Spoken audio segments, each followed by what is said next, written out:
Howdy, howdy, fellow football fans, and welcome back to another edition of the ONETA Football Show, brought to you by PTE Creative.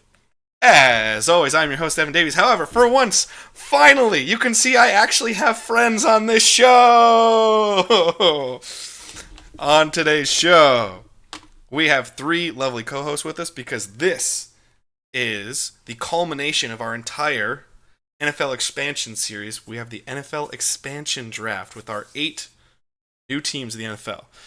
Join me first. These three are some of my best friends on the planet. But join me first. Up on your upper left corner. Good old Brandon Hullings is here today, folks. Happy to be here. Thanks for having me along. I love the immediate competitive juices from our other co-hosts. You have to give me the thumbs down. I'm ready to go. All right. I'm sure we'll rate his team last, but happy to be here. Thanks for having me along. I'm looking forward to the exercise. Absolutely. And right below him, giving him the thumbs down, it's his own brother. Derek Hullings is here to help us out here, folks, today. Hey everyone, I wasn't sure if we were doing a competitive or just a general niceties podcast here, and I wanted it to be competitive. So starting off with the booze early and often. Do we have to? Happy to be here. Would you be happier if I somehow in post put in like New York Jets booing every pick just because it's the Jets booing every pick from everybody? If it could be that or Philly, I mean, I think that would be the way to go. Ooh, as an homage to your move. I think that would be, that would be the nice. Donovan doing when they, didn't take Ricky Williams. That's the best one. That could be fun. And finally, our final co-host of the day. He's Mothman for the day. It's our boy Manraj Dhesi. He is here to help us out as well today, folks. Hello everyone, how's it going? I'm excited to be here. Awesome. I'm glad to have you. And thank you so much for making time out of your very busy schedule as a soon-to-be board-certified doctor. Because you got big shit to do. Alrighty, so here is how we're going to be doing this today, folks. Each of us has been assigned 2 of the new teams as part of the NFL expansion series. As you already saw in previous episodes, 8 new teams. We have the Barcelona Realeza, the Birmingham Dragons, the Dusseldorf Bergs, the London Knights, the Monterrey Cerveceros, the Munich Bavarians, the Oklahoma City Twisters, and the Toronto Pioneers. In this expansion draft, as I said, we're all going to be representing 2 teams, and we're going to be doing a snake draft order. The order was done randomly. And what we have is also revealed on that previous episode, all the players that are available, because me, the phantom GM of all 32 teams of the NFL, has made them available to us. So our order today, Brandon is going to be representing the Dusseldorf Bergs and the Monterrey Cerveceros. Derek will be representing the Birmingham Dragons and the Toronto Pioneers. I myself will be representing the London Knights and the Oklahoma City Twisters. And finally, Manraj will be representing the Barcelona Realeza and the Munich Bavarians. So he's the only one that's going to have to fight against his own team in the draft, because each of us has a European team. He gets 2 European teams. However, though, Brandon's going to have to deal with the AFC West and Patrick Mahomes. Have fun with that one. I'll figure something out, or we just won't win a division title for however long his contract runs, 8-10 years. So we'll do our best. Derek's not only going to have to deal with Europe, he's going to have to deal with my boy Jordan Love and the Packers and Caleb Williams and biting kneecaps Dan Campbell up in Detroit. Yeah, the Bears looking pretty good this year. Really make this division much tougher than maybe it would have been a few years ago. Yeah. I think you can argue the Vikings took a step back, though, so maybe the Bears and Vikings just kind of flip you there. That's true. Not a big Sam Darnold guy? Not a big Sam Darnold guy or a J.J. McCarthy guy. So, I mean, I'm a J.J., the Justin Jefferson, can catch from anybody, getting some Calvin Johnson-esque comparisons from some of these talking heads. I won't name any, Chris Sims, but, No, but I mean, I don't know. That team I think is going to be really interesting. Obviously, in this hypothetical,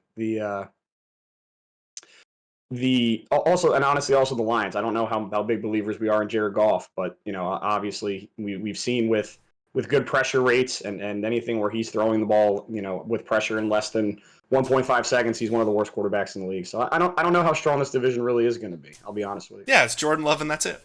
It's just Jordan Love. That's it. No bias. No bias at all in that None statement. at all. None at all. This is one of the divisions that stayed pretty much the same, or exactly the same, with just adding a team. So it is nice to know the team dynamics and kind of how they play when there are divisional games. It's not like I have to adjust for Cincinnati joining the AFC South or NFC South, or whatever's going on over there. You know who really fucked me on that one was Dallas. Dallas fucked everything up. Geographically, it's perfect except fucking That's Dallas. Pretty standard for Dallas. That's pretty standard for Dallas. Are you saying that as a non-biased Giants fan? No bias Giants fans over there? Exactly. Yeah, this is going to be a completely bias-free podcast. Nothing, no bias at all. Oh, God. And Manraj is also going to have to deal with himself twice, and I have to deal with his boys out in the NFC West. I have to deal with the San Francisco 49ers. I got to deal with Sean McVay over with Oklahoma City. Seattle always pops in there somehow, but Pete's not there anymore, so we'll see. And I have to go against my boy Kyler, even though the Cardinals aren't a threat. So it's going to be interesting and fun to see how this is. So like I said, we're about to begin. The draft order is as follows. The first pick goes to Oklahoma City. The second pick goes to Munich. There was no shenanigans. I shared it in the Discord chat. Sure. Okay. The internet decided. I did not. But Oklahoma City with the first pick. Munich with the second pick. Barcelona with the third, Dusseldorf with the fourth, London with the fifth, Birmingham with the sixth, Toronto with the seven, and Monterrey with the eight. But then it just flips on a snake draft, so then we do reversed order. Alrighty, so representing Oklahoma City Twisters are now on the clock with the first pick of the expansion draft. I feel like I need an anchor point. I am dealing with a lot of high-powered offenses over there. I'm going to take a good veteran presence to start my team. I'm going to go with Jonathan Allen, defensive tackle, Washington. So right off the bat, I get a good cap hit as well from Jonathan Allen, but then I get an anchor point and a good captain on my team from Washington. So that's who I'm going to take with the first pick. How do we think about that, boys? I don't hate it. I think Jonathan Allen has shown he can play at multiple positions on the defensive line in different fronts. He's played 4-3, he's played 3-4. As, again, an unbiased Giants fan, seeing him be productive against us consistently is tough. He can hold his own against the run. He's actually played a good portion of snaps at nose tackle as well, so if you needed him to do some anchoring down against, some of those bear fronts, if you want to play that way, if you want to play some 3-4, he can do a little bit of that for you. He's only going to be 31 at the end of this contract too, which should make you feel better. I think the only issue you really have with him, and it's something that came up when he signed a second contract, is that degenerative shoulder issue. At his position and his size, obviously, if you can't engage and get underneath the shoulder pads consistently with both hands, you're going to struggle at the point of attack. But I think, again, he's been a great leader. He's had he's played both where he's had 3 other first-round picks around him in Payne and Sweat, and obviously Chase Young when he was there. Yeah. And he's had success there. He's had success when he's been the only guy. He's been through a lot in Washington. You had the name change. You had obviously all the stuff with Snyder, which again was atrocious. But I think he's somebody that maybe can come in and not only be a productive player, but like you said, has seen change, has dealt with some being uncomfortable. He's comfortable with being uncomfortable. So I think that this is a good pick. I kind of, the way that I don't want to get too far ahead of myself, but I did break these into like sort of buckets, so to speak, and he was certainly in my upper bucket. Again, without the real full medical, obviously Washington's felt good enough to keep him on his team as long as he has. But again, my only concern would be that if that shoulder gives out, at 31, 32, which seems to be the problem, or at least an anticipated problem from Washington. Maybe he only lasts a year or two on your team, but I think it's a good, strong first pick. Then we got Tony Baselli again, so it'll be fine. Yeah, 3 years in the Hall of Fame, right? There you go. Well, I think I'll just say, go for it. Go for ahead, it. please. You go. You go. I was just going to agree with what Brandon said. And, Washington's a team who has been dealing all of that defensive line depth and all the stars that they had. And this was the guy they decided to keep. So I think there's something to be said about that, whether that's, his play on the field, which we've seen has been good, but also, as Brandon said, some good stuff in the locker room as well, where that is something that they have struggled with, and they did need good culture. And if you're starting a team from scratch, that's something that should be really important to you. So I think it's a great pick. That's my biggest issue with a lot of these is when you look, not only are you going to have, it's different because it's Oklahoma City. It's at least stateside, but I already revealed on previous episodes huge bonuses going to the players that have to go over to Europe. Imagine a European team and it's just all a bunch of young guys with no culture or leadership to really lead them. It's already bad enough you start a team stateside. So that's why I was like, I'm taking Jonathan Allen. I know he can deal with change, and he's there. And worst comes to worst, if the shoulder goes out on us, whatever. So we'll deal. We'll deal. Alrighty though. The Munich Bavarians and Manraj Dhesi is on the clock with pick number 2. What do you got for us, my friend? Yeah, so for this pick, I was between two players. I kind of agree with your thought process of having a good veteran culture to build up a team, especially in a new situation and especially in Europe. So I was between two players. I'm not going to say who was in between just to see if he drops, but I'm actually going to go with Deebo Samuel. Shocking! As the first pick. Not only do I get that good culture from the great San Francisco 49ers, but also he's one of the more talented offensive players in the NFL currently that will help set up everything else around him. No bias in that pick whatsoever. Zero bias. Oh, absolutely not. Absolutely not. No bias whatsoever. All right, Mel Kiper. Who in the hell is Mel Kiper anyways over there? Mel Kiper, take it away. What do you got for us? Todd. I don't get it. He's old. He's injured. He's overweight. He touches the ball 3 times a game. He's not getting there. He hasn't had more than 1,200 scrimmage yards in 3 years. What are you doing? And you don't have Kyle Shanahan there to scream up your stuff. Where's he going to go? Is he going to get the drag routes? Is he going to run corners? What are you planning? I don't know who you're hiring there. You got to get somebody off San Francisco staff to make this player productive. So I don't understand the pick. I think that's just playing with your heart instead of your head. This is like, not taking Marshall Falk 2, ruining your whole team. That's essentially what this is. So that's the best Mel Kiper I get off the dome there. So. Honestly, that was pretty good. That was better than I thought you were going to be able to pull out. When you got Todd, I was like, oh, we're okay. Yeah, I got you. I don't hate the pick. Dance a little bit. I can understand the logic of our makeshift Mel Kiper. If you had an old school football coach going to Europe, I could easily see Deebo doing that because even with the injury history, Deebo's a tough sumbitch. And he's going to bring some intensity to your offense. How productive it is, that's up for debate because what is Deebo Samuel without Kyle Shanahan? We'll never know. But in terms of establishing culture with some toughness to it, I do think Deebo can bring that to a team. Well, we might know in a year or two, with Deebo with that contract extension he's looking for. But what I'll say is what we're going to find out very soon is that the elite level talent out of the players we're able to draft is not high. And sure, Deebo is in a system that's great for him, but he is elite. He passes the eye test. I'm not going to use elite because that's a whole thing, but he's a very good player. He's probably the best player on this, board, I guess. Ooh, okay. All right. I don't, and I say that with I don't think that would have been my pick there. But in terms of talent and passing the eye test, I think he has an argument to be the best one here. Okay.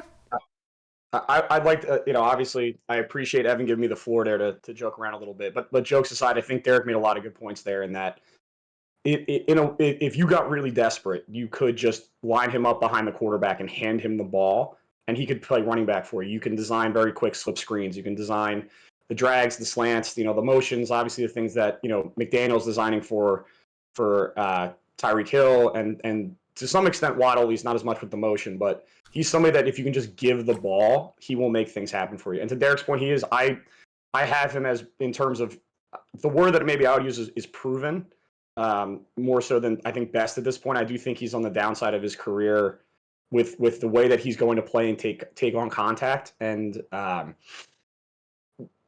again, you can do that. You can be explosive and strong, especially when you have his body type. But it is eventually, it wears on all of us, or not all of us, but all the NFL players. Where you're playing at that size, you take the hits. It will shorten your career. But he is a cheat code in the sense of get the ball in his hands. If it's slant, curl, motion, handoff, reverse, he'll make something happen out of nothing. And it's for a new team. Easy offense is something you're probably going to need. So it makes it, again, maybe not the choice I would have made, but giving Manraj a little bit more credit and not just giving him a hard time. I think I can get behind it and why he did it. Yeah. No, I again, the starting from scratch is the thing that's so scary about these rosters. And it's even better. We go straight back to Manraj for pick number 3, but he's not representing Munich. He's representing Barcelona, the Real Leza. So what are the Royals going to be doing here? So I am going a little bit different on this one. So the next person I'm going to pick is Terran Armstead from Miami, the left tackle. Okay. The one thing I was thinking about is either similar to my last pick. I do want to get talent on the field. I know he does have a pretty significant injury history, but as you can see with the Niners with Trent Williams, having that solid left tackle, that one single piece on that O-line can really set up the rest of the offense to kind of move forward either in the run game or give your quarterback a little bit extra time from that one perspective. Manraj, I know you're in. I just want to make sure you just called Trent Williams a solid left tackle. He's just solid. Is that what you're saying? Don't fuck with him that bad. he made the claim. I wanted to follow up. He is the best left tackle in the NFL right now, but just trying to make it. I mean, like Armstead's not as good as Trent Williams, but I gotta try to equate them somehow. So I figured that's a good word to use. Yeah, I just wanted to make sure you were sure on that word solid. That's all. Dude, to be fair, we're getting to the point where Trent Williams is not already a Hall of Fame talent and a Hall of Fame player. He's making arguments to be in the little room of left tackles. Like that's big time shit. So yeah, that was the point I was sort of making. I mean, if Joe Thomas hadn't been Joe Thomas the last decade of his career, I think we'd have an argument that Trent Williams might have been in that room of like, hey, this is the guy that kind of defined that era at left tackle, and that's sort of the joke I was making. But I think this is a phenomenal pick. I don't know how left tackles, again, depending on the hand of your quarterback, and most important position. I think the other thing you talked about leadership. I think, and I wrote this. I was hoping he would fall to me. This would have been my next pick. I know I'm picking next. The leadership of watching Tua go down and having him be lost in the moment and try to take the snap. And Armstead was the one who pulled him out of the game and said, "You are absolutely not doing this," and pulled him to the sideline and made sure that Tua was taking care of himself rather than just trying to force him way through it. Is the embodiment of leadership you need on a new program. You talked about the leadership side of things, for Jonathan Allen, and we've seen that on a snap-to-snap basis in terms of leadership. Obviously, the play is great. He's averaged an 81.5 PFF passing grade the last year, which ranks him in the top 5 in tackles. Jesus Christ. On the side. So this was the pick I was going to make, so I am going to have to pivot a little bit. But I think this is where I would have started. I think this is, and again, the other part of that is he teaches with Duke Mayweather in the offensive tackle schools that they do. He's one of the guys they bring in to set examples, not just in terms of intensity, but like technique. And that is, I think this was the pick I would have picked at 1, 2, or 3. And I think it's a phenomenal job. And again, positional scarcity, just talking about that a little bit. there are not a lot of left tackles available in general. So I think this was the best pick so far, in my opinion. My only issue is health. It's health is my biggest concern. He can't stay on the field. I just gave me Tony Baselli way too many times. That was my greatest concern with Teron Armstead. I completely understand the play. Comp for your player. Oh, I know. It was just a fuck around. Use that comp for your pick, though. I got to make a joke here, guys. I got to make a joke around here somewhere. Because I'm going to be honest, I had no idea about the degenerative issue with Allen's shoulder, so we probably would have made a different pick. Shh. However, I will say this: Armstead was my concern was health. I was just like, which makes sense. And I only had time. I don't have those stats and things for every player. I have like in buckets where I like did some digging, and I'm gonna get later in this draft and just start pulling names out of my head. But yeah, that was the pick that I wanted. That was the guy that I wanted to kind of anchor my team, and I am very disappointed to have him stolen right in front of me, a la David Gettleman back in his days with the Giants. So felt like Manraj knew what I was doing there. So credit to him again. Don't bring up that man's name.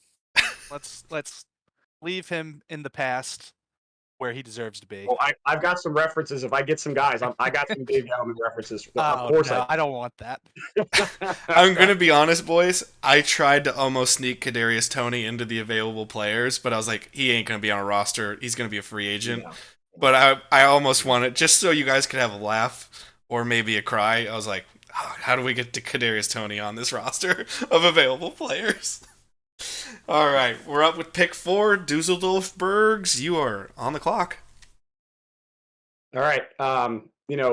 Philosophically for me, I think building, as you can tell from the conversation I just had, I want to build through the trenches. I want to have an established offensive line. I think it's the most important thing besides the quarterback.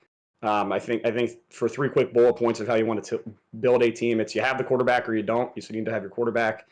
You need to protect your quarterback, and you need to get the other guy's quarterback. I think philosophically that's sort of where you want to be, at least for me.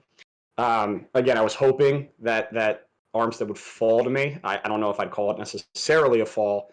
Again, position scarcity. But there are 2 players in this availability who stood out to me a little bit, who are players that have made the Pro Bowl still on rookie contracts when I get through this, which in terms of value, again, we've talked a lot about leadership, and we've talked a lot about that being important. I think I can find that. I think I can find that with maybe even journeyman players who have been to multiple teams and continue to find their footing there and be leaders. I'm not saying it's something you come by easily, but I do want to get talent on the field. And there are 2 players who fell into this category. And I think a lot of people think it's going to be the other one, because the thing that separated me was positional value here. And I certainly, and Evan's laughing because he knows who I want to take, and I'm not going to do it. I am going to take Reek Woolen here out of Seattle. And I am stunned that is an available player. Second team All-Pro as a rookie. He was my top ranked player in this thing outside of Armstead. So he's actually my second ranked player. He's going to be 26 years old at the end of his contract. Basically no money. I think he's making 1.18 or 1.18 on this. He's big. He's physical. He's willing to come up and hit. He had 44 solo tackles this year. Only gave up less than 400 yards on the season. Only gave up 3 touchdowns. Had 2 picks and 10 pass breakups. He's going to be a guy, I hope, obviously not to the same level of impact that Sauce Gardner had for the Jets, but I am going to treat him that way, at least when I get my coaching staff, in that he's going to be hey, we're going to follow the number 1 corner. He can play man, he can play zone. He's shown that already in Seattle's system. And to get a player of this caliber at this price and this young, again, I understand I'm going to have to find some leadership later, but this was too good of an option for me to pass up. Again, it breaks my heart because I think everybody, or at least 2 of the 3 of you, know who I wanted to take. But I made fun earlier about picking with your heart and not your head, and I think in terms of team building, this position is a top 5 in terms of value and in terms of importance to your program. So that's why it's going to be Woolen here.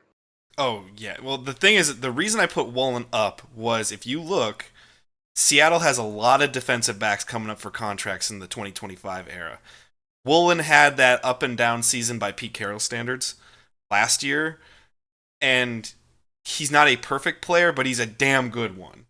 And if you have all these players coming up for contracts, that's why I was like, we're right on the fringe of where that could happen. And I was like, a few of these guys got to sneak through the cracks. Not only, like, I wasn't even thinking selfishly, like, oh, that's good content for the podcast. It was like, one or two of these guys has to sneak through.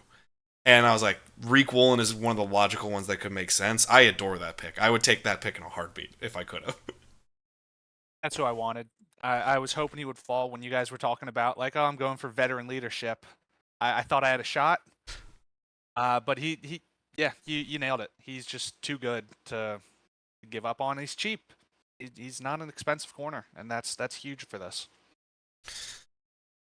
It's an incredibly difficult position to find high caliber talent at. You can find good corners. You can rarely find great corners. He's right on that fringe where if it works out for him, he can be great for a little while. And that's where I'm like, it sucks not to have Reek Woolen on this one. But alas, there we are. Okay, I'm back up on the clock. Shit. With the London Knights. And it pains me because they would be somehow in my brain still associated with that fucking Mark Tony Khan. Even though he has nothing to do with this team, I know that fucking Mark Tony Khan still wants to be involved in a London project somehow, some way, because he is an idiot. However, when I'm looking for is in Munich, we already have an offensive player. Barcelona, we have a really good protector to play against. Dusseldorf is the corner. I don't have much of an answer here for London in that range right here and now. I'm going to go, and to show that I'm unbiased, this is a pick I would never make for myself if I was a GM, but I have to be someone else's GM. I'm going to take Joey Bosa, defensive end, from the Chargers. The thing about it is, London is in this weird ether zone of pick number 5. They're right on the fringe of getting a quarterback or not in the upcoming draft. And we're already seeing the Quinn Ewers of the world, whether you believe or not. Shedeur Sanders is going to be in that draft. There's a couple other guys that are going to be high caliber draft picks next year. And this is the rosters we're using. You're going to need someone to attack. So not only do I get a premium player with veteran leadership, it breaks my health standards that I don't like, but I have an attacking player to attack probably a lot of rookie quarterbacks that are going to be in my division or young quarterbacks that I can fuck with. I'm going with Joey Bosa here for London. It's a phenomenal pick. It's another one that, again, was in my top 5 players. And again, the bucket, I would say, of these are the players I want in round 1. When he's played 16 games, he's never had less than double-digit sacks. He's also one of the best players in the NFL in terms of turning his pressures into sacks. Obviously, if you look at a lot of the data, pressure rate is a more predictive numerical statistic in terms of future success, and that rate's still high for him. But he turns over his pressure rates in the sacks at roughly between 40 and 45%, which is the best in the league by a wide margin. So when he wins, he is going to finish and get to the quarterback, which is, again, what you want. Obviously, getting a quarterback off a spot in general is good, but putting their ass on the ground and having them fumble the ball is much, much better. The contract's already been reworked for you. He reworked that contract to stay in San Diego with Khalil Mack. So I think it's actually you're getting a good deal on this contract as well. And again, another guy who has already been through a move, has already done this location thing once, so he knows how to stabilize the transition process. So I think it's a really, really good pick at a premium position, which is fantastic. Yeah, I got nothing to add. I'm thinking about my picks. You guys can talk. I'm freaking out over it. I don't know what I'm doing. It sucks to be at the bottom of the Picking 6 bottom and of 7. Yeah. But the only thing is that what I loved about this exercise, not only was it really fun watching Hard Knocks right after doing a whole salary cap of the entire league, it's not even shitting on the Giants. It's just seeing the conversations that happen and the money conversations of, we'll take him at $6 million, but the second he hits $7 or $8 million, we're out. It was really interesting to see GMs really have those conversations. and challenging your own conventions. Joey Bosa to me is a higher end player that you cannot argue Joey Bosa is a great player when he plays.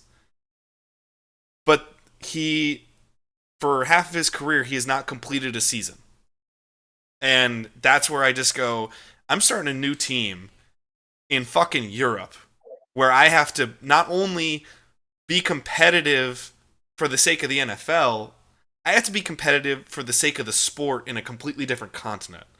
Am I going to risk my first pick being a guy who might not even be on the field?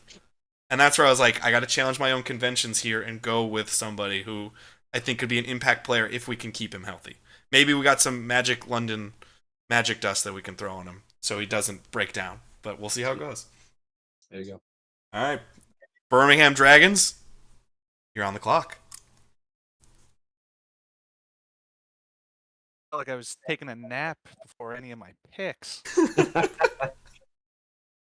So I'm going to make my pick, and then I'm probably not going to talk too much because I'm going to let my brother do it. You bitch. I know where this is going. Breaking my heart here. It does help. I know some of your faves here, so I can work around what I think you're gonna do. Yeah, Birmingham Dragons. You know, we're in a new market, and you guys were talking about established veteran presences for your expansion teams, especially the ones in Europe. You're in a different continent. I was actually thinking a bit differently on it when I was prepping for this, and I think I'm trying to go for who can be a star, if I'm being honest. Not only will that help with marketing, it helps with, getting people butts and seats at these stadiums. And so I'm going to take Kyle Pitts. And I think, look, we can have a conversation about Arthur Smith and the Arthur Smith offense and whether it works and does it utilize people to their best. But he was a Brandon, go ahead. I'll let you go. I'm going. No, I want you to do it because it's your pick. Say your piece. I'll cover you, but say your piece. No, I think Kyle Pitts is a young player who has the potential to be the best tight end in the league. He has all the athleticism. It's going to be a receiving thing. Laporta looks great in Detroit. Mark Andrews and Travis Kelce, I think, who have held the mantle for a long time, are on the wrong side of their ages. They're going downhill. Same thing with Kittle before Manraj says it. Yeah, and, Kittle, not only that, but injuries. So I think Kyle Pitts has a chance to be a star. Hopefully have a better offensive coach than Arthur Smith. But I think that's getting butts and seats. He's a great player. And, jersey sales going up. Statistically speaking, also, he can only score touchdowns in the UK. So you were one of the only two teams that could draft him to make him a star, and I didn't do it. Yeah. I mean, I can pick this up a little bit, and then Derek obviously knew this is. I wanted him at 4, and I fought myself so hard. He is, and I would fight Manraj on this a little bit. I think he is the best player that is on this board, even at the beginning. It is unbelievable that this player is going to be 25 at the end of his contract. He still has 5-6 years at the end of his rookie deal to be the best tight end in the league. He is. I don't even know where to begin with this. It's the best. I think it's the best pick in the draft so far. We can talk about him being the only tight end to go over. I mean, modern era to go over 1,000 yards as a rookie. He's an explosive athlete who wins with space. He wins in speed. The other big piece is besides Arthur Smith, Desmond Ridder was his biggest issue. He had almost his off-target percentage of passes was almost 20%. So 1 out of every 5 balls he's getting is not catchable. Despite that, he's still averaging almost 2 yards per yard per route run, which is, again, a very good indicator of success at the next level. His ADOT was almost 15 yards, again, which is just indicative of how bad Desmond Ridder was trying to get him the ball. The other thing that I think people don't give him enough credit for is his pass block win rate his pass grade from PFF was almost 80, which is the same as Armstead. So when he's asked to stay in line and block, people give him some hard time about that. He's good at it. He actually can get up and put the effort in from there. You could also just put him at wide receiver. If I'm a smart coach, offensively. I'm going to use him the way the Chiefs use Travis Kelce in his prime and slide him out in the slot, let him play out wide, let him win. And a good tight end can be a quarterback's best friend. This is my favorite pick. Again, I'm obviously a little biased. Again, Kyle Pitts, when he came out, again, regardless of position, was my highest rated player in that draft class. He has so much room to grow, so much chance to be explosive. And again, I think Derek made a great point. He's going to be the face of that team. So phenomenal pick. Really, really upset I didn't get to pick him and say my piece. I mean, I carried yours a little bit, but best player on the board. Derek got him late. Phenomenal job. Beyond all of my jokes that I've ever said, it's beyond obvious there's so much talent with Kyle Pitts. When I made him available, was there a little juice in the podcast? Sure. Major benefit. However, I looked at it as you have 2 quarterbacks that you're going to have to pay. Even if you don't have Cousins on the team anymore, you're going to have to pay Cousins. London's coming up for a contract. Bijan Robinson's coming up for a contract eventually there too. It's like, how many skill guys are you going to have to pay on the offense? And I was like, one of these pieces has to go. And Brandon, I know you fought me early on. You're like, why not Drake London over Kyle Pitts? Part of it was so you could have this conversation. Because I know how much you love. In terms of just as quick as you can, where does he rank amongst your favorite players you've ever scouted? Because I know you love him. That is a big question because I've been scouting players since 2007. Obviously not professionally, but doing it for fun and watching it.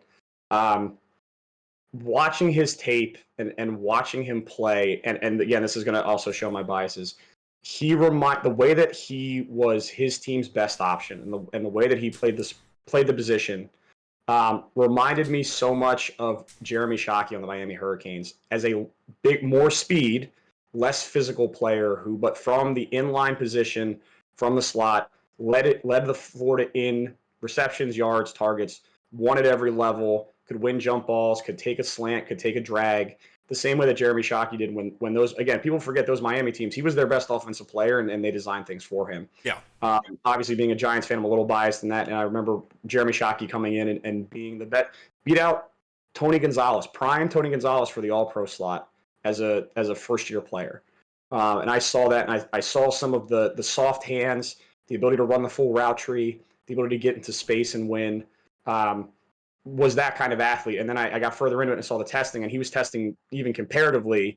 Obviously, athletes have gotten better, testing's gotten better, coaching's gotten better for the combine.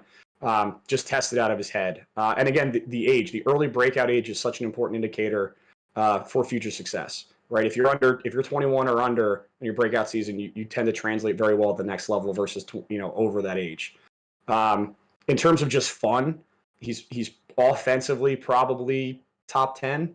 I mean, immediately most fun for me is obviously Calvin Johnson. Was so much fun coming out. Adrian Peterson, man, if you were ever bored and just want to watch some stuff, go watch Adrian Peterson at Oklahoma, especially freshman Adrian Peterson. Oh, yeah. He's fucking people up. Unbelievable the whole way. And even, the other one, and this is, again, a little nod to Derek a little bit, that was a lot of fun and maybe didn't pan out the way it did because of injuries and other things, was Percy Harvin at Florida also was a ton of fun. Just talking like favorite players to watch. But it was crazy. Was like I remember watching Florida, and I know we don't want to drag too long here, but watching Florida give Kyle Pitts like a jet sweep option at and being like, you're giving your 6'5", 250 tight end a jet handoffs. And I'm like, who else is doing this? So the other part to Derek's point is like, if you're not getting great, maybe you're like, hey, I don't want him to be in line. You can line him up and he'll beat corners out wide just like anybody else would. So just again, if you're also bored and you want to watch some really fun tight end tape, like go watch Kyle Pitts. Go watch Kyle Pitts any game you want. It's a ton of fun. So I know he's your boy and I wanted to let you gush. So Derek, you're back on the clock for the Toronto Pioneers. What do you got for us? I am. Did I stall long enough there? Did I give you enough time? No, that was great. I think I knew who I was going with next. And I think I'm braining it a little bit too much here, because I am in the NFC North, and in a similar, I was looking for young talent who I mean, you called Debo proven, and I think that's a good way to do it. I was going for young players who haven't proven it, but definitely have shown flashes. And this is going to be Christian Watson. You son of a I, bitch. I can see Evan's face. Another guy, like he's going to be 26, I think, at the end of this contract. He's not making money. He's on the rookie deal, and sure, he has some injury history, but he was a perfect 10 RAS score coming out. He's an athletic freak. He has some drops, sure, but if he's jumping over a safety in a corner to make a great catch and he drops the ball, yeah, it's a drop, but no one else is making that play either.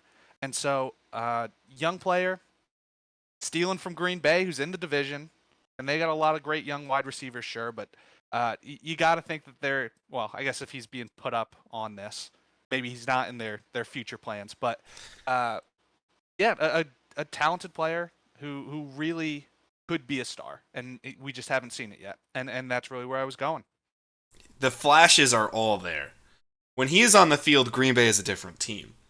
It's solely how often is he on the field. And that, again, it was the Pitts issue plus some with Christian Watson was we now have a $55 million quarterback in Green Bay to pay. Plus, you have, if you look at the success of targets on Green Bay, Jordan Love is most successful when he throws to Romeo Doubs and Jaden Reed and Dontavian Wicks as he's emerging more often. So if you're going to keep 3 of your core 4 or 5 with Melton, Watson, and you can even throw Malik Heath in there, he's a great player to have as well. With those 5 or 6 guys, the ones that lift out the most because of contract is Watson. But he's also the field stretcher that's going to give you that dynamic play.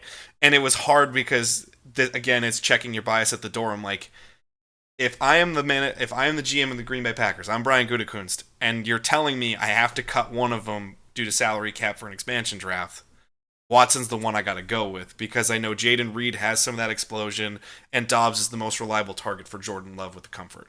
So, but it's the stake in the heart when you make that decision. Yeah, the only thing I would add, Derek, I had the RAS score in there as well, which I think is an important indicator of receiver. It's got some great reference there. I would also add the other thing that I have in there is 2.26 yards on his career yards per route run, which is similar to AJ Brown when he started.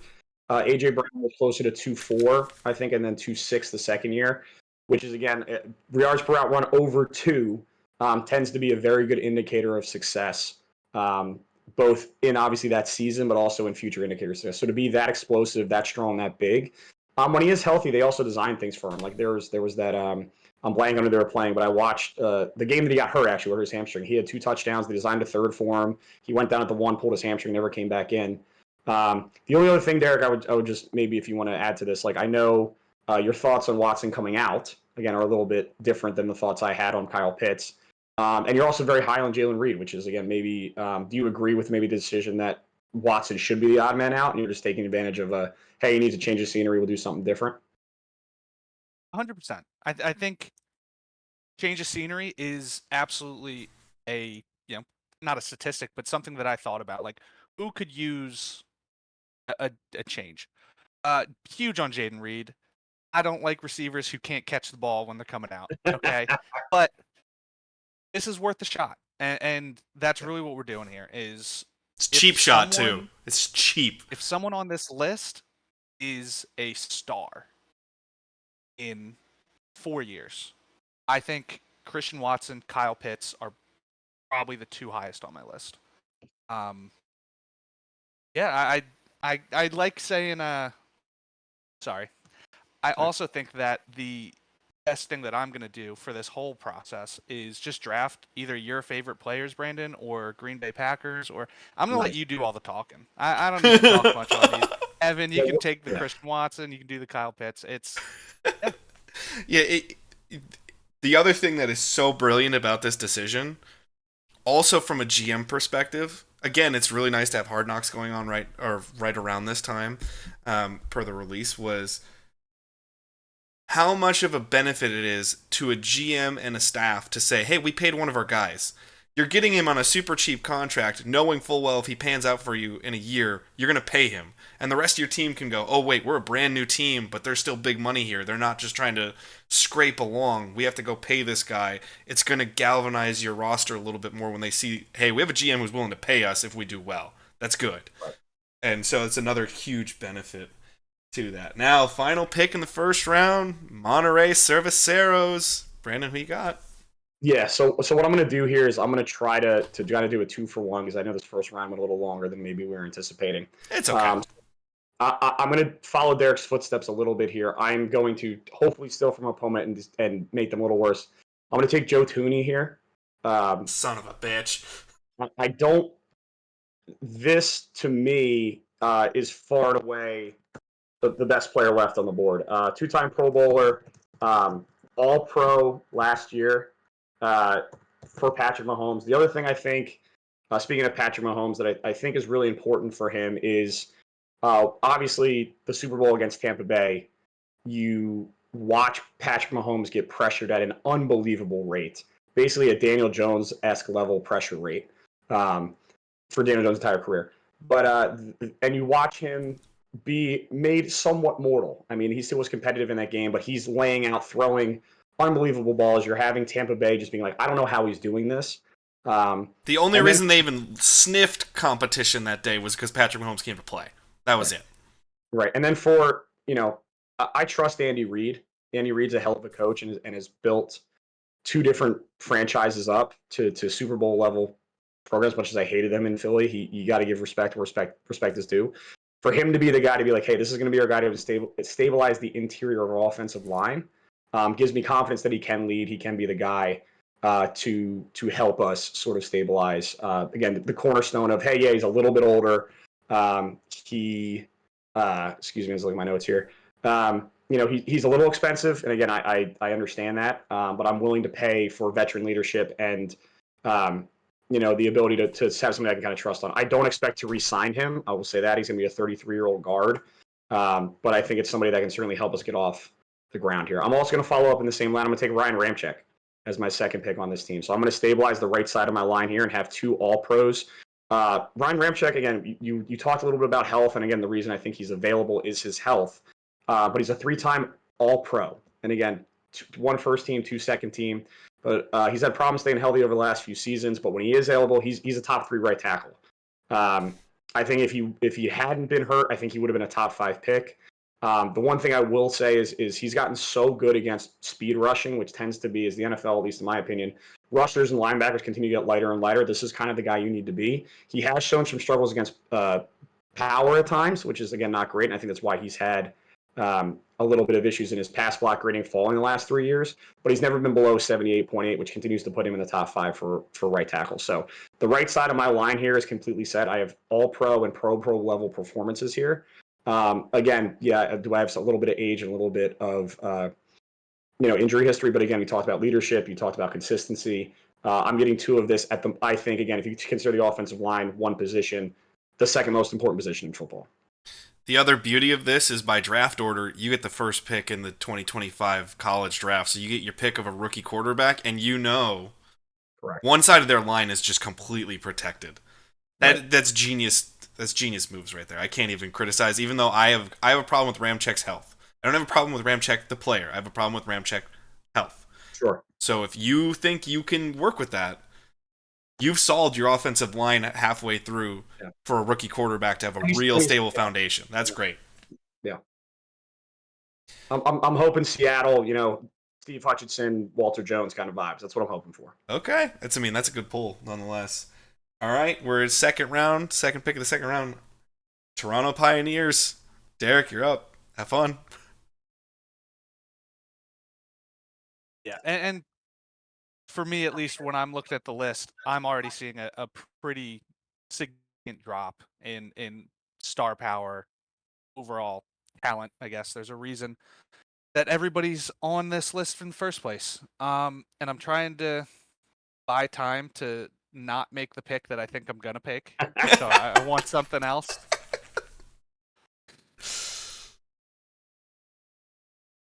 And we just had a real cheap Christian Watson. I think I'm going to go on the opposite. I think I'm going to go with Darius Slay.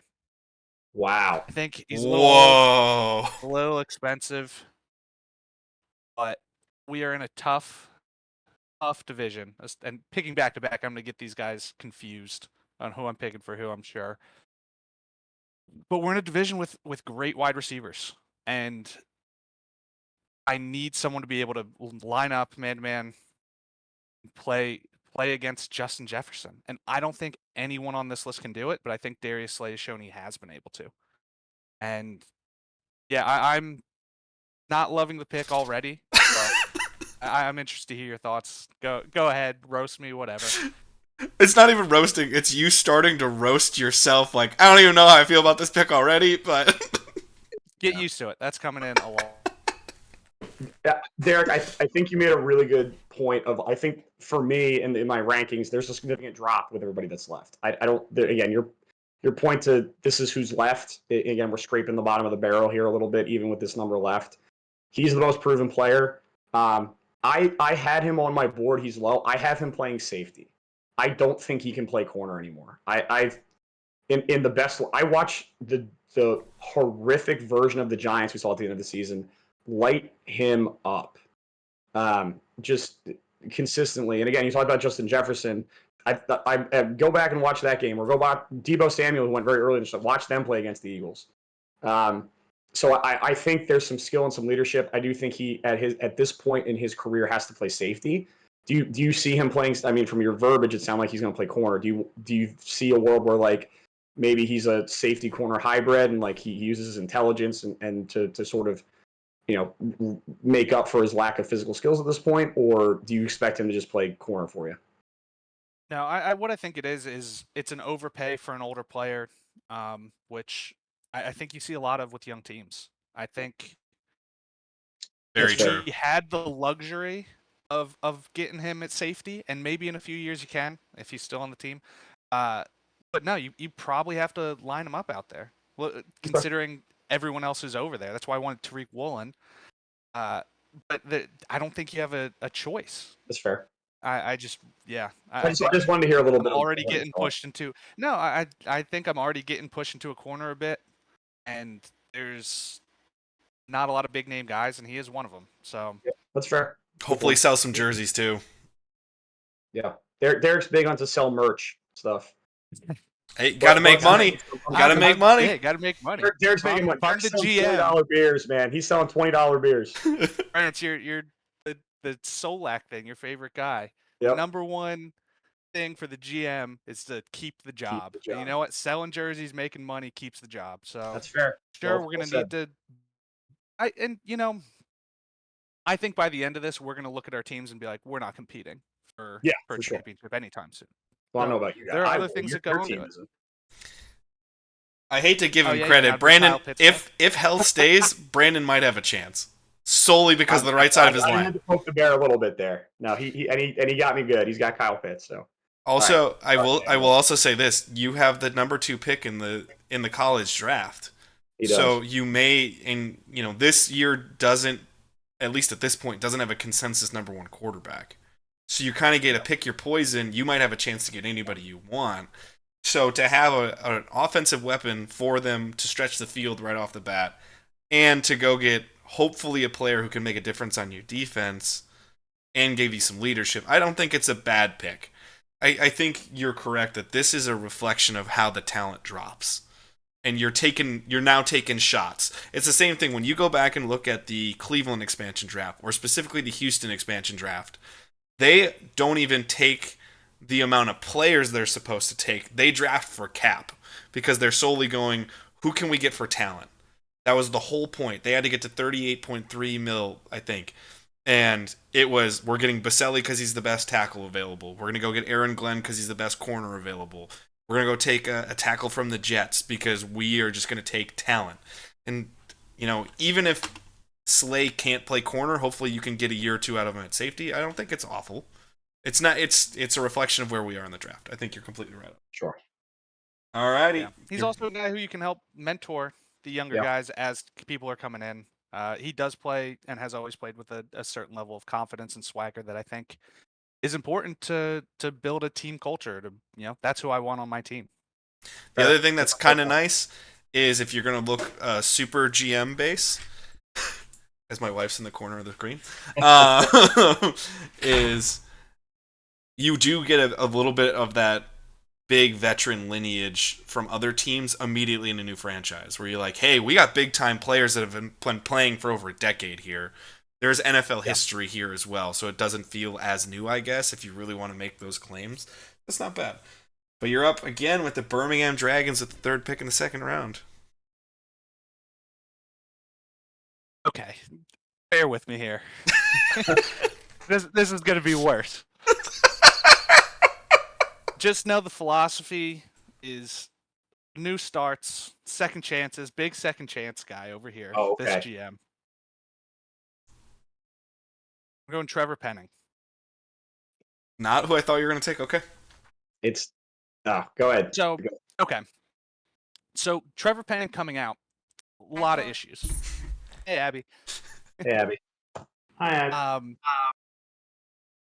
Again. He's old for a draft pick. Hi, Laura. Hi,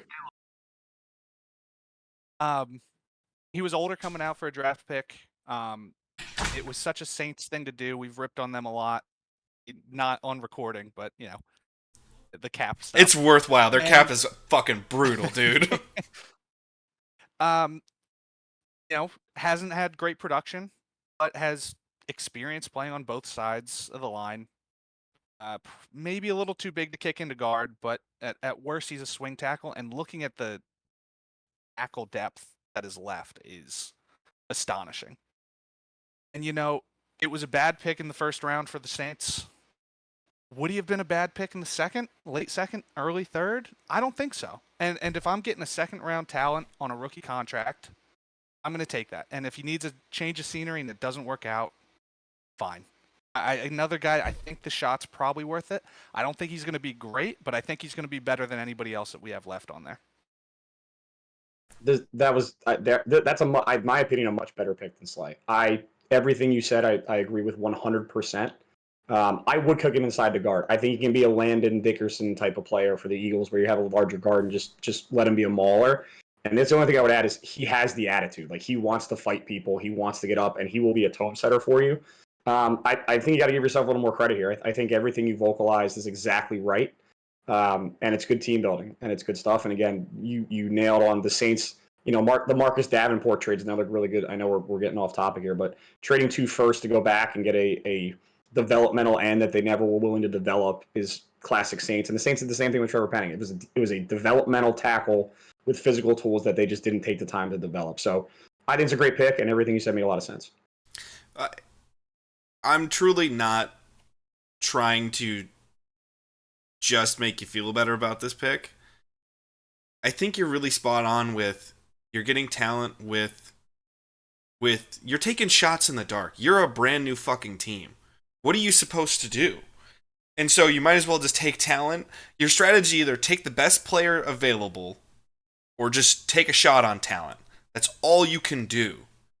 And if that's what you can do, that's what you can do, man. And so that's big deal to deal with. So I don't hate it. It's not who I would have taken in the second chances kind of category, but that's just me. And now, I'm up with the 4th pick in this round. One last thing I would like to say is I do think I'm going in with a similar mindset for both of my teams. But my Birmingham Dragons team, I don't have to beat the NFC North. I just have to beat you guys. Yeah. Your team's not going to be great. If I can stock up on young talent,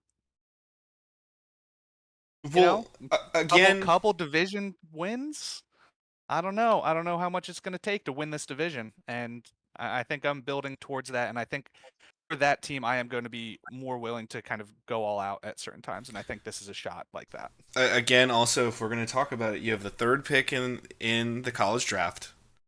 You're going to probably get a quarterback, and now you have an offensive weapon that hopefully you have the arm talent and arm strength to get them the ball, unlike Desmond Ridder. Plus, if you at least get a serviceable run out of Penning, you've got someone to protect your quarterback. So I don't think it's a bad decision whatsoever. Now, I'm up with that 4th pick with the London Knights. I'm between 2 players. I'm going to go... I have a feeling that I'm either going to be just outside of a pick or I'm going to be very, very happy with it. I'm going to go proven talent again. I'm going to go Jake Matthews, left tackle out of Atlanta for London. I'm on that 4th pick in the college draft. I'm right on the fringe of whether a quarterback's going to fall to me that I really like. Or am I going to be in that veteran market? I got to get good players. He's older. He's going to be 33 at the time of this draft. So maybe I only get 2 years out of him, but at least I hopefully get 2 good service years. And that Matthews name carries a lot of weight in the NFL. So I'll take Jake Matthews as the left tackle, and he's going to be my bookend on one side of my line, and so I have Joey Bosa on one side of my team, and I got Jake Matthews on the other side. Good pick. Similar stuff that we just said to Derek, but on the opposite end of the spectrum. Matthews' name, certainly they also play forever, so I think you could expect to have some longevity out of him. And then 80.3 pass block rate this year from PFF, which again ranks him in the top 7 for his position. And he's been a rock and stormy seas for Atlanta over a lot of different years. So good pick, former Pro Bowl player. I don't have much. Good stuff. Alrighty. Dusseldorf Bergs, you're up and running. All right. I'm a little torn here, and again, I think I know what I want to do. Again, I already have. I don't have anything on offense yet. I took that corner again. That was more of a just had to have it. Too good to pass up. Top of the level stuff. I am going to take Shaq Mason here. Similar to what I've said with my former picks. Again, I think you have to build the trenches. I don't think there's a quarterback worth taking here.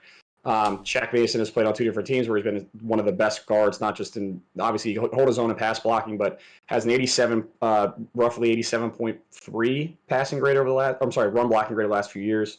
If we need to run the ball a little bit, we know he can do that. He's still going to be 32 at the end of this deal. I don't understand why the Patriots let him go to begin with, and I'd love to know what their thought process was in letting him go, unless they really just wanted him to play with Tom for a year. I don't know what to do with that, but one of the better guards in the league, and then the fact that he's available at a relatively okay price point. I don't love 12.4 cap hit for a guard, but again, we have money to spend. We need to spend it. A guy again that can bring some nastiness the way that Trevor Penning is to Derek's team. And again, continue to build that offensive line where I don't have anything on that offense right now. I got no beef with that. Guards are undervalued. And if you can get a guard at, pick 12 in this draft, that is a really solid player, I don't think it's a bad pick at all. I enjoy that pick. It's one of those that he sneaks out because it's a guard. And you're like, oh, you're not paying attention. You're like, what's some flash I can get? And you're like, oh shit, why don't I just go with a really hardy guard that's going to do really well for me? I appreciate that pick. Yeah, and it's how you should build teams. It's not what I'm doing, but the trenches are really where you establish yourself in the NFL, and that's what you're focusing on, and you're picking from the list that we got, and he's a great pick in that regard. I agree. Alrighty.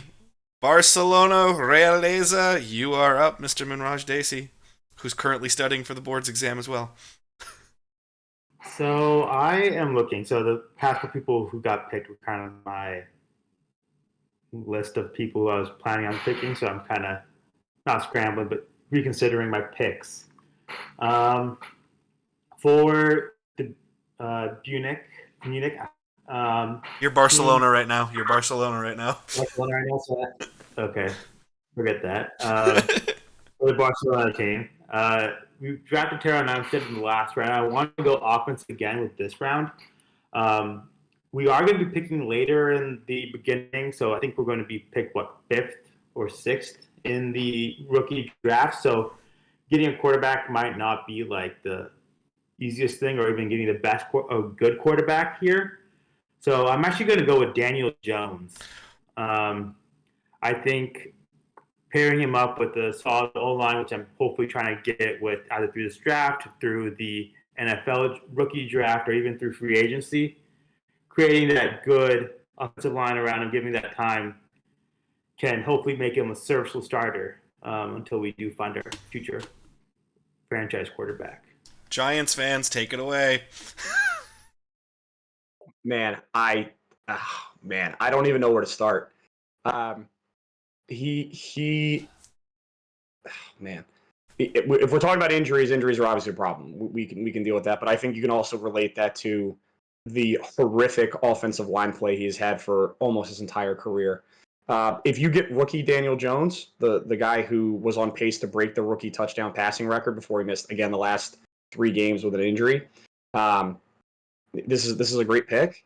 I don't know if he's still that person anymore, but we have seen if you utilize his legs and you give him time and space, he can throw some layered balls in the middle of the field. He throws a nice deep ball. Again, has not had the opportunity to do that due to pass protection over the last few years. I do think he is at a point in his career where he is, if I'm going to quote the legendary Sam Darnold, he's seeing ghosts. I think he wants to throw the ball before he really needs to. It is certainly an earned thing. He took more sacks than David Carr did as a rookie for the Texans, which is an unbelievable stat to take. It is the second most sacks that have ever been given up by an NFL team.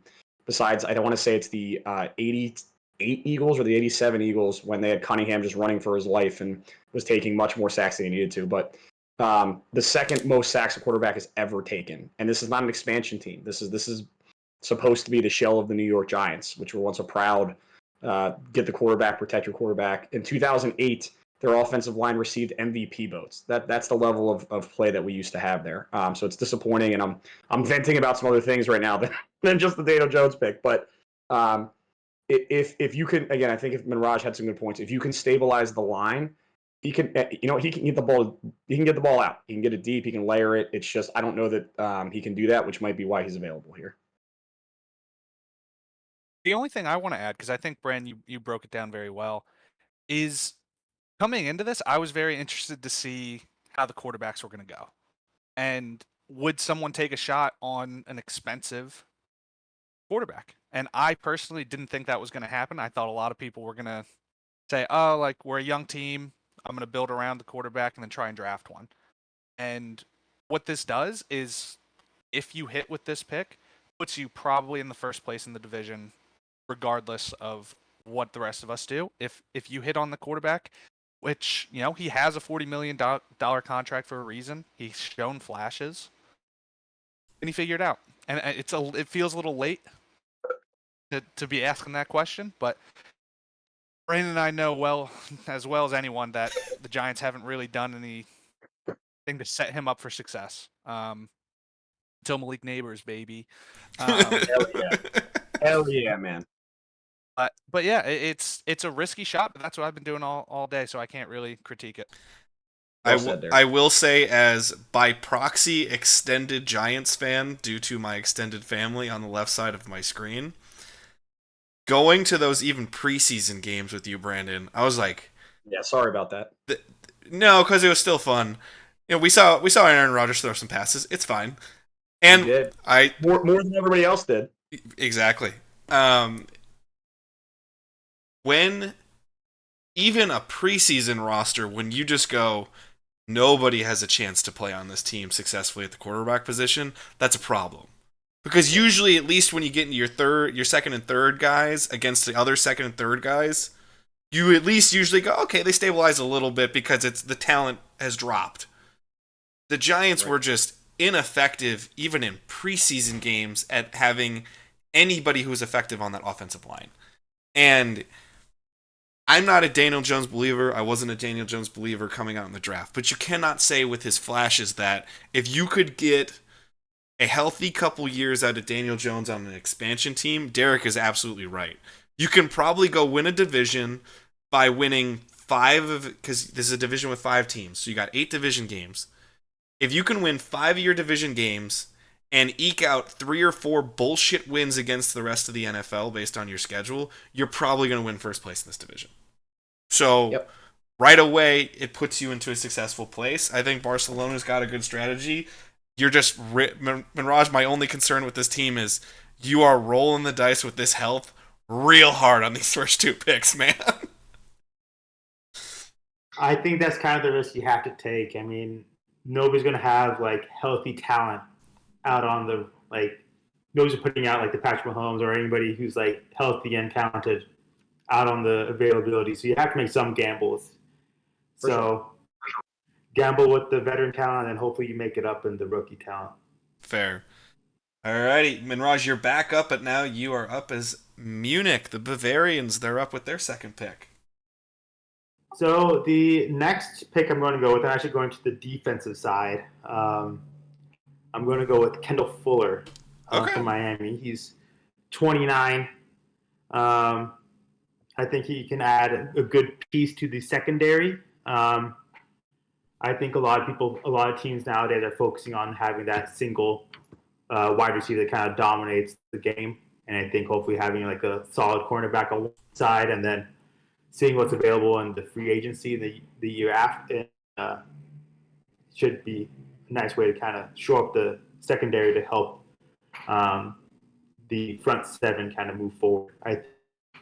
Especially with these expansion pack teams, I think getting like a strong front seven like the San Francisco 49ers or other really talented defenses is going to be pretty challenging because we won't have the picks or the time to develop the players.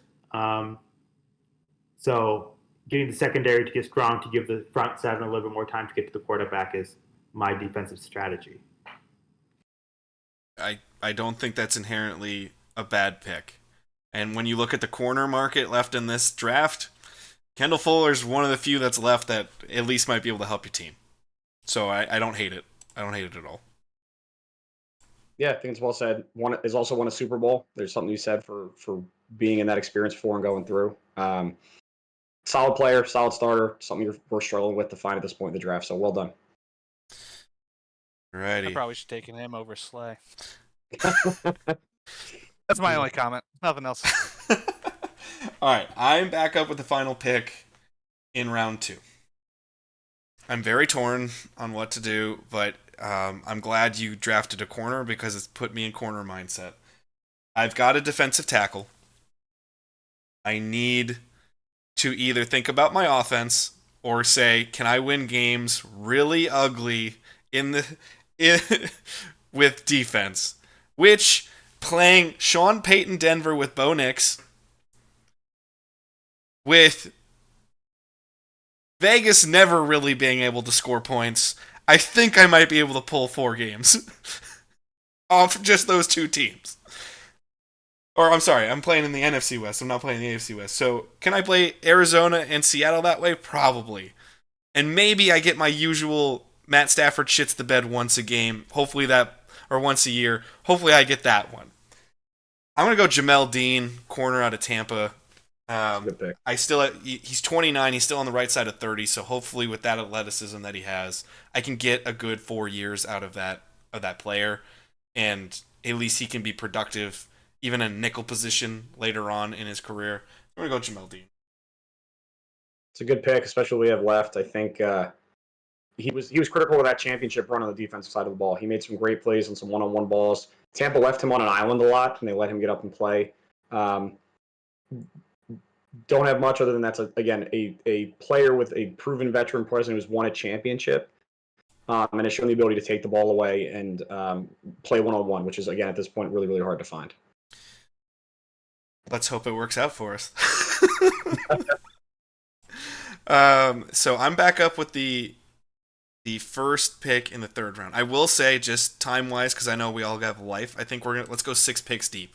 So we do a snake 3 times. If everyone's good there, because I know our picks are also speeding up. Yeah, I'm good for whatever. So as long as whatever you want to do, I'm good. I know Manraj has got to go be a doctor and save lives and stuff. So I know. Whatever he wants to do. Lame.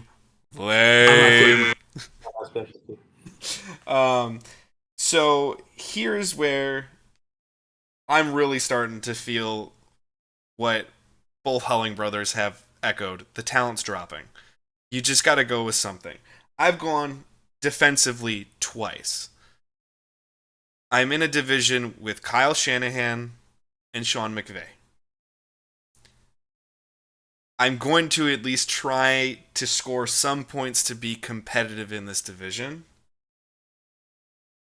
But I'm going to be able to need to take some chances as well. I'm going to take who I think is the best quarterback that was available. I'm going to take Geno Smith. Plus, I'm looking at this. I'm getting the last pick in this draft, so I'm not getting or in the next college draft. I'm not getting a top quarterback prospect at 8, especially when no one has a quarterback. I'm probably just by my division going to suck and have a really shitty record for at least 2 years. I'm just trying to be competitive as a new team, especially in the States, because most of the flash is going to be over in Europe, where it's going to be hyper competitive with meh talent. So I gotta hope and pray that in the next 2 years I'm gonna get a high end draft pick with a bad player. I'm gonna take Geno to just be a gunslinger for 2-3 years for me and just say fuck it, let's throw the ball. Geno Smith's gonna be the starting quarterback of the Oklahoma City Twisters. I I totally respect and understand where you're coming from in terms of that thought process. It makes sense. I really struggle with this pick because I think he is going to put you in purgatory. I think he's going to do just enough to make you win 6, 7, 8 games every year, and you're going to pick between 9 and 12, and then never be able to get it without packaging a huge deal to go up and get a quarterback until he retires. Derek kind of, and I don't know if this is just because Derek and I have similar backgrounds or in looking at football, but I didn't even have Geno Smith on my board because I think he's too good of he's a phenomenal. Let me rephrase. He has shown a phenomenal second act in his career, and he's some of the layered balls he's thrown to Lockett and Metcalf are unbelievable. I think he's going to steal too many games. I think he's going to steal too many games for me to get up and be competitive, or sorry, to tank out if I really want to be that. Well, I need to eventually get to the quarterback. You're going to have to give up a Philly going up to get Carson Wentz, which you saw that worked out. Uh, the ability to go the Trey Lance deal. Hope Manraj is listening for that. Just some of the unbelievable prices you're paying to get up and get a quarterback. I don't want to deal with it. I don't want to be in purgatory again. Maybe this is because of the Daniel Jones situation the Giants are currently dealing with. But I think you would like to tank out and be like, look, if I need a quarterback, I need my quarterback to be bad. And I don't know if I'm going to get to it, but I have a specific quarterback I would like to pick if we get all the way through this for that exact reason. So I don't know if I'm going to get there, but I wrote it in my notes. It's like, this is my targeted quarterback that I want. So that's my only. He is, to your point, Evan, he is far and away the best quarterback available. And he was from the beginning. That's not the direction I went with my team building because I think he's going to win you too many games because he is that good. Fair. My only question is, I didn't even think about how good Geno Smith was. I saw $39 million against the cap, and I said I can't do that. I would rather build around than spend money on top 15 quarterback, top 20 quarterback. Where would you say he ranks for you, Evan? How do you feel about him? I think when I did my rankings, he was in that middle tier. He's somewhere in that. Yeah, he's somewhere in that 13 to 18 range. When you get bad Geno, you're getting 22. When you're getting good Geno, you're getting even 11, 10, because we're seeing a lot of consistency in that, or inconsistencies in that 9 to 12 rankings of quarterbacks. If you're getting 2022 Geno, yeah, you're getting fringe top 10 quarterback, but that's more a statement on NFL quarterbacking, not necessarily Geno's talent. My big thing is as much as I know my team has to tank to get a quarterback, I just don't know if you want to start your team just losing constantly. And at Geno at 35, 36, and 37 playing, I don't know if I'm still going to be able to steal as many games. That was also, I'm looking at him he's already fringing in his mid 30s. If I'm getting his late 30s Geno, which a lot of these guys, that's one thing I wanted to talk about before we even, with details, is with 40 teams in the NFL now, you're going to have a lot of mid-market quarterbacks stay in the league longer. So you're going to have those. If that is what takes me out of the running, at least makes me a competitive team right away, so I'm treated as a viable franchise, I think that's worthwhile in the long run, but it's probably going to suck year 3, 4, and 5, as Brandon said. And I think this was a good discussion just in terms of like philosophically, like what do you do? Derek kind of like hinted at it early, and I was hoping we'd circle back to it, and this pick kind of did that. So a lot of fair points I think on both ends, and it is like, do you eventually, like, if Dak gets 60 million, like do teams start treating the quarterback positions to extent like they treated the running back? I know that's hard to even think about, but like, man, I don't know if we get to a year if you're paying the quarterback $70 million a year, do you just get 4 years with a fifth-year option, then just draft somebody and be like, I can't pay $75 million to one player? Or do you get people who get smart like Brady and Mahomes and take a little less to make your team successful? So I think it's a really interesting part. I know we need to get moving, but just wanted to bring that up. No, it's a smart position to be in, to think about as you're building a team. Is like, do I want to be competitive or do I want to think 10, 15 years down the road? To me, I always want to try to be at least competitive. I don't want to put on a dog shit team to the point where you're like, I don't ever want to be the 76 Bucks who couldn't, right. They had no talent whatsoever to where they looked like an embarrassment against the expansion Seahawks team that they played that year. I never want to be that bad. So that's what I'm always thinking. Second pick in the third round is going to Munich. Bavarians. Manraj, you're up. All right. So for this pick, I'm actually going back to the defense again. I got a good piece in the secondary the last round, and this draft I'm going to go with Leonard Floyd. I don't think he's a corner, like a bookend, somebody that you can like rely on by himself, but I think he does add a pretty good pass rush to the front seven, which I think you need. For the past 3 or 4 seasons, he's been getting 9-10 sacks a year, and I think especially in the Europe League, where you aren't going to have the same type of talents as you are in the classic teams. He's not going up against Trent Williams or any of those teams in the division himself. He could set himself up to have a pretty good solid year in the pass rushing department. I think I think that was a nice pick. I think you nailed on something I was going to touch on, which is, again, lower quality offensive tackles. He's dipped a little bit in production. He's become more situational as a pass rusher, but has been successful in that role. And again, if you're playing a lower quality opponent at that position, I think you can steal, like you said, double-digit sacks. So I think this is a nice, smart pick, and like really, I think the first time we've as a group have been a little more cognizant of maybe the offensive line play or defensive line play going against us. So I think that's a nice piece there, Manraj. I love the idea of a situational pass rusher. That's what you're getting. It goes back to when we were kind of bringing Derek back up. That's how you build teams. You can't think of just, I want a star. If you can get a star, fucking do it. And that's why I appreciated Derek's first picks. But when we were really thinking about what can we get that's useful to us, we were all kind of taking shots on health issues or spot issues of did they really pan out or not. This is a situational pass rusher who has the athleticism to play till he's like 35 and be useful. That's not a bad idea. Yep. All right, Barcelona. Manraj, you're up again. All right, so this is similar to the last pick. I'm not going to defense. I know last time I picked Daniel Jones, and I kind of emphasized getting the offensive line to like build around him and getting him the time to get the ball to the playmakers that hopefully I'll be able to get in a little bit. So I'm going to go back to the offensive line. I'm going to pick Ted Karras, from Cincinnati, the center. Try to continue to build up on that line and see where that goes next. Solid pick. Got no issue with it. Yeah, good pick. Center is always important. Help Daniel Jones call protections. Family lineage, going to play a long time. Nice pick. And Daniel Jones is going to need help calling protections. So, hey, if you get it again, I will say this: we're already starting to see trends in teams when we're getting to these third players. If you look, there is such an abundance of we picked defensive teams or we picked offensive teams. Manraj, you have a really unified idea, which you can't fight across. You're like, I'm picking a quarterback that hopefully can work, and I'm picking an offensive line that hopefully can protect him. Let's see how it goes. I appreciate the pick. It's smart. Yeah.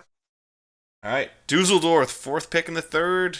do you got? Dusseldorf's going to steal from Derek a little bit in terms of players that need fresh starts. This was one I kind of had in a bucket of, again, young players that I think can be helpful or explosive but need a change of scenery and possibly a change in position. I'm going to take Jordan Davis. Son of a bitch! Going to be 25 at the end of the contract. Young player, massive human, great play strength if you watch him at the point of attack.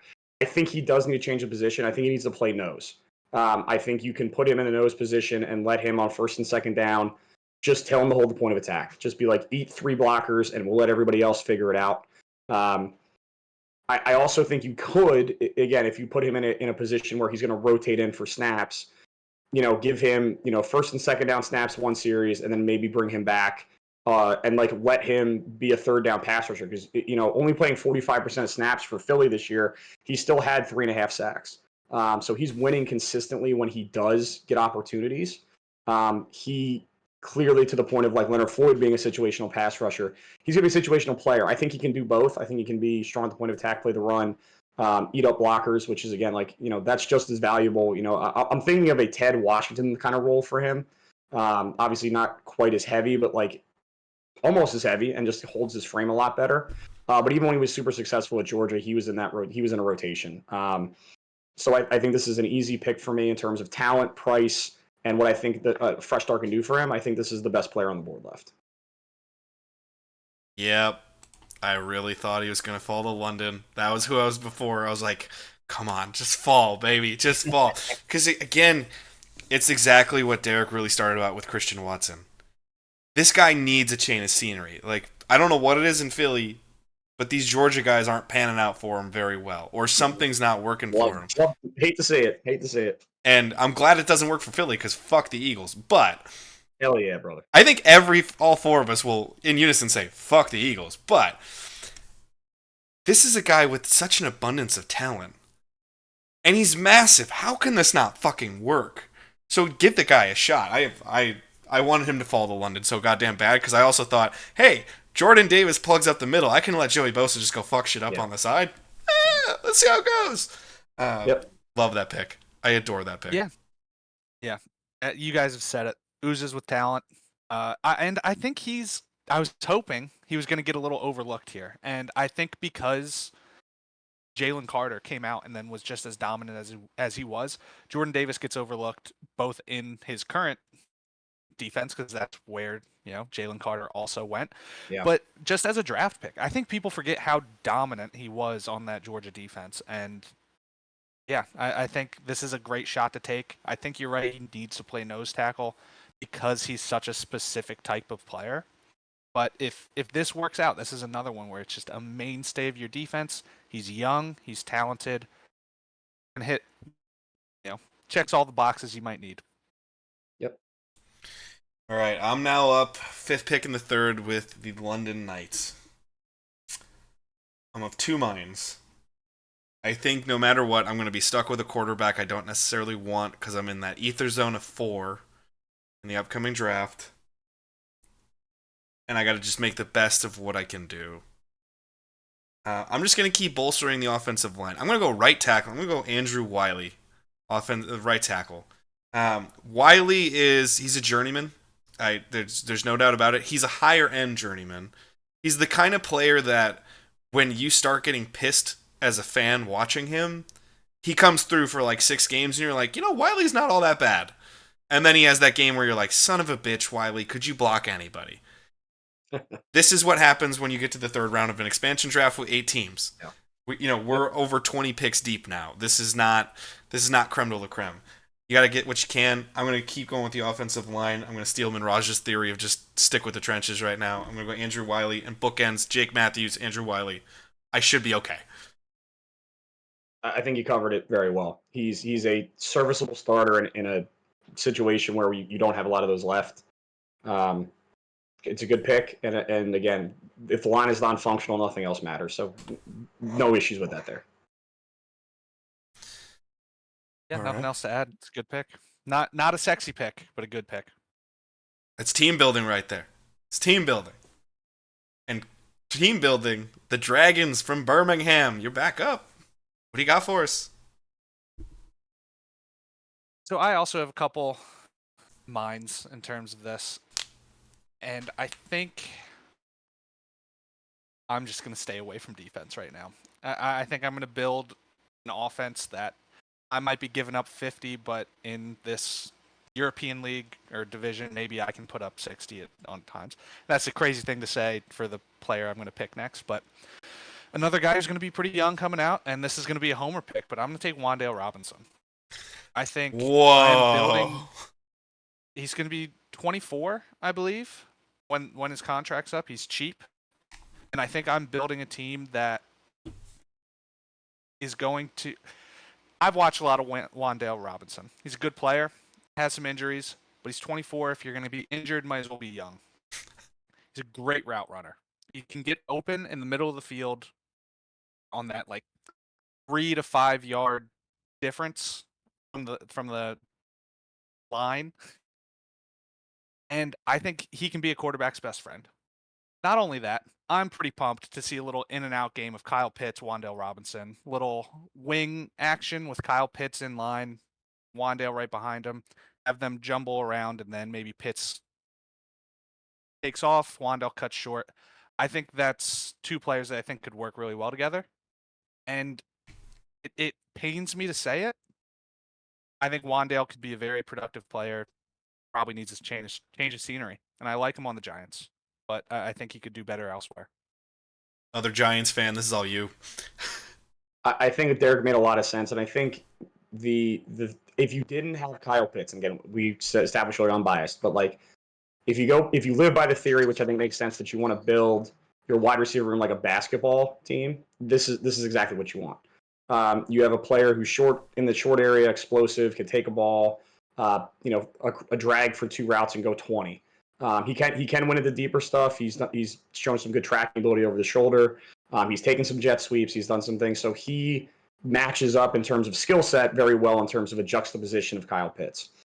I again, being biased, I disagree a little bit. I think Dabble, especially if Dabble is going to be calling plays, which has been happening all training camp, or OTAs, whatever whatever you want to call it. I think Wan'Dale is going to be. I think Derek's right. I think he's going to thrive a little bit. I think we're going to get him the ball. Saquon Barkley left, which was 48% of our offense over the last 2 years. They're going to have to manufacture touches for somebody somewhere else.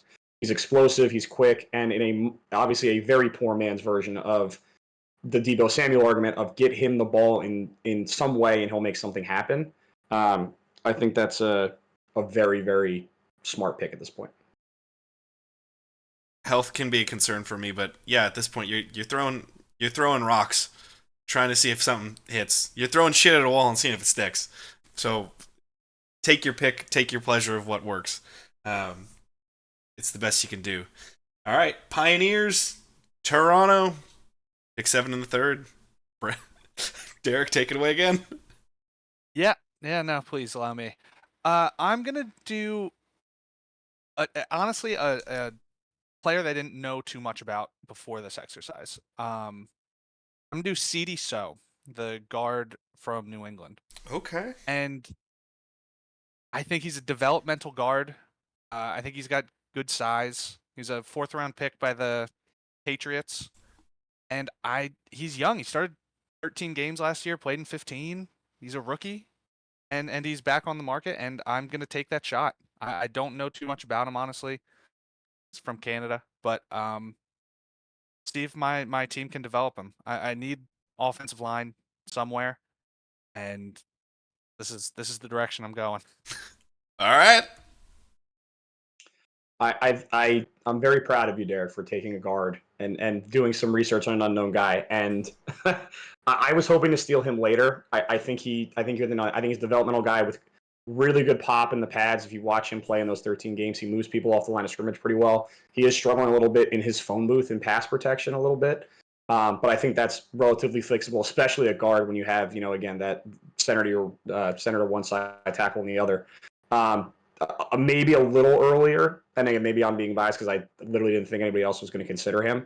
But I think it's a good pick, again, to get somebody in front of the line. And again, good run blocker, nasty, gnarly kind of guy. But again, relatively new to the sport, from Canada, doesn't play American rules football a ton. So good pick, especially the developmental piece. Works out. Works out. And capping round 3, it's Monterey, the Cerveceros. They're on the clock. Yeah, so I'm going to, again, sort of try to continue the thought process I've had here. Again, I already have 2 offensive linemen on this team, and I'm torn because, again, I do think building the offensive line is the most important part. I don't see a huge separation in terms of what's left at some of these other positions. Again, we know the talent's a little thin to begin with. So I think I'm going to stay a little bit and continue this sort of thought process. I'm going to take a Luminor here.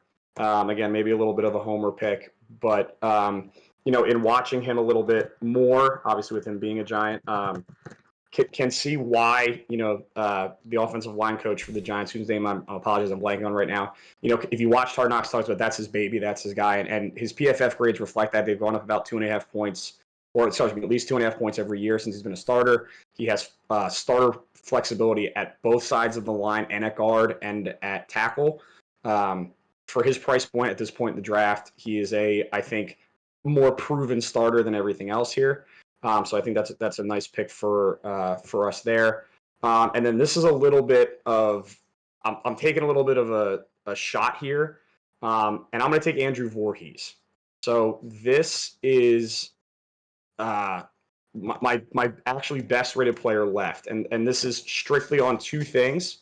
The first of which is what I had as a grade on him coming out. Was a top 50 player for me coming out of that class. Was a good player, has, again, positional versatility, played guard and tackle. Filled in for Elijah Vera Tucker, came out and took his spot after UNC. An unfortunate ACL tear through the process, but then you want to talk about attitude. Came in despite the ACL tear and freaking ripped the bench press at the combine, and came in and was the second best guard despite tearing his entire knee up, and still went up and competed and wanted to be that guy. The second part of this is the Baltimore Ravens trusting him and drafting him. Baltimore has a history of just saying, I'm going to take a player who falls to me because other people are stupid, like, the Kyle Hamilton and the Ziegler, and just yeah, he's got a little bit of injury history, but we know how to get people healthy, and we just steal people that fall to us, and that's how we continue to be the best team. Lamar Jackson is another good example of that, letting him get to 32. So if Baltimore's people trust that, hey, this is the guy, and we'll give him a year to develop and sit, I have time as a GM. I have flexibility as a new franchise, to give him time to develop. And again, tremendous college player. Really unfortunate. The ACL injuries are not the death sentence they used to be. Yeah. And if Baltimore trusts that process, I'm going to trust them a little bit too, and take a little bit of a leap that my evaluation might have been right, and that he's a good player, and I'll take him from here. I kind of love the Baltimore factor there. There are definitely players on this list that I just went, I don't know enough about them to personally give you a strong opinion. However, I know they're going to the right place, ergo there's something to them. When I see guys from Chicago or Detroit when they were absolute trash, and then they'd come up on the market, I'd be like, they can't be that good. Because they were getting drafted by, fucking Matt Patricia, and I was like, I don't trust that team whatsoever. I don't trust anybody in that Chicago regime with Nagy. Don't trust it. Whereas if you're getting drafted by Baltimore, Pittsburgh in positions, especially receiver, or outside linebacker, they're pretty goddamn good at that. Green Bay at certain positions, certainly, it's like, I trust them. If you're getting a defensive lineman from San Francisco, that's probably a good hit outside of maybe Solon Thomas, who's turned out to be a decent rotational player as well. He was just overdrafted for what he is. But if you're trying to learn how to scout, or you're trying to learn what should I be seeing, go to the people that are successful. Look at that Ozzie Newsome run team way back in the day and just be like, why were they good all the time? I'm just going to take best player available all the time. I'm going to draft Alabama guys no matter what. It's just look at how the smart people do it, and you'll start becoming better than a lot of people in the marketplace simply because you listen to the smarter people. Yeah. I mean, Hall of Fame player and Hall of Fame GM, Ozzie Newsome, I don't think there's, if you want to talk just total NFL career in terms of player and front office, I think that's an easy slam dunk best of all time, in terms of considering both. There's not many people in that rarefied air, so I'd agree with that wholeheartedly. All right, second pick in the 4th round, because we got a good turnaround pick from Brandon there with Voorhees. Toronto Pioneers. Derek. Yeah, I'm going to need a minute here. And just to your point there, Evan, I will say there are a couple undrafted free agent Los Angeles Rams wide receivers that I looked at a little harder than I probably would have, just because they can go to Sean McVay and have success. That's fair. This still feels like I should just be taking my medicine and drafting offensive line. You guys all kind of kicked off the draft going that direction, and now I feel like I'm lacking. But since it's only 6 rounds, I can kind of go flashy a little bit. So this is my Christian Watson, Darius Slay, CD So team. Not looking great, if we're being honest. You got a field stretcher. You'll be fine. I do. You got 8 games of flash right there, baby. You're going to be fine. Okay.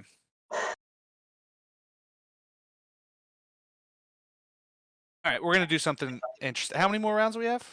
3? So we're going to go 3 more picks? We're going to go through round 6.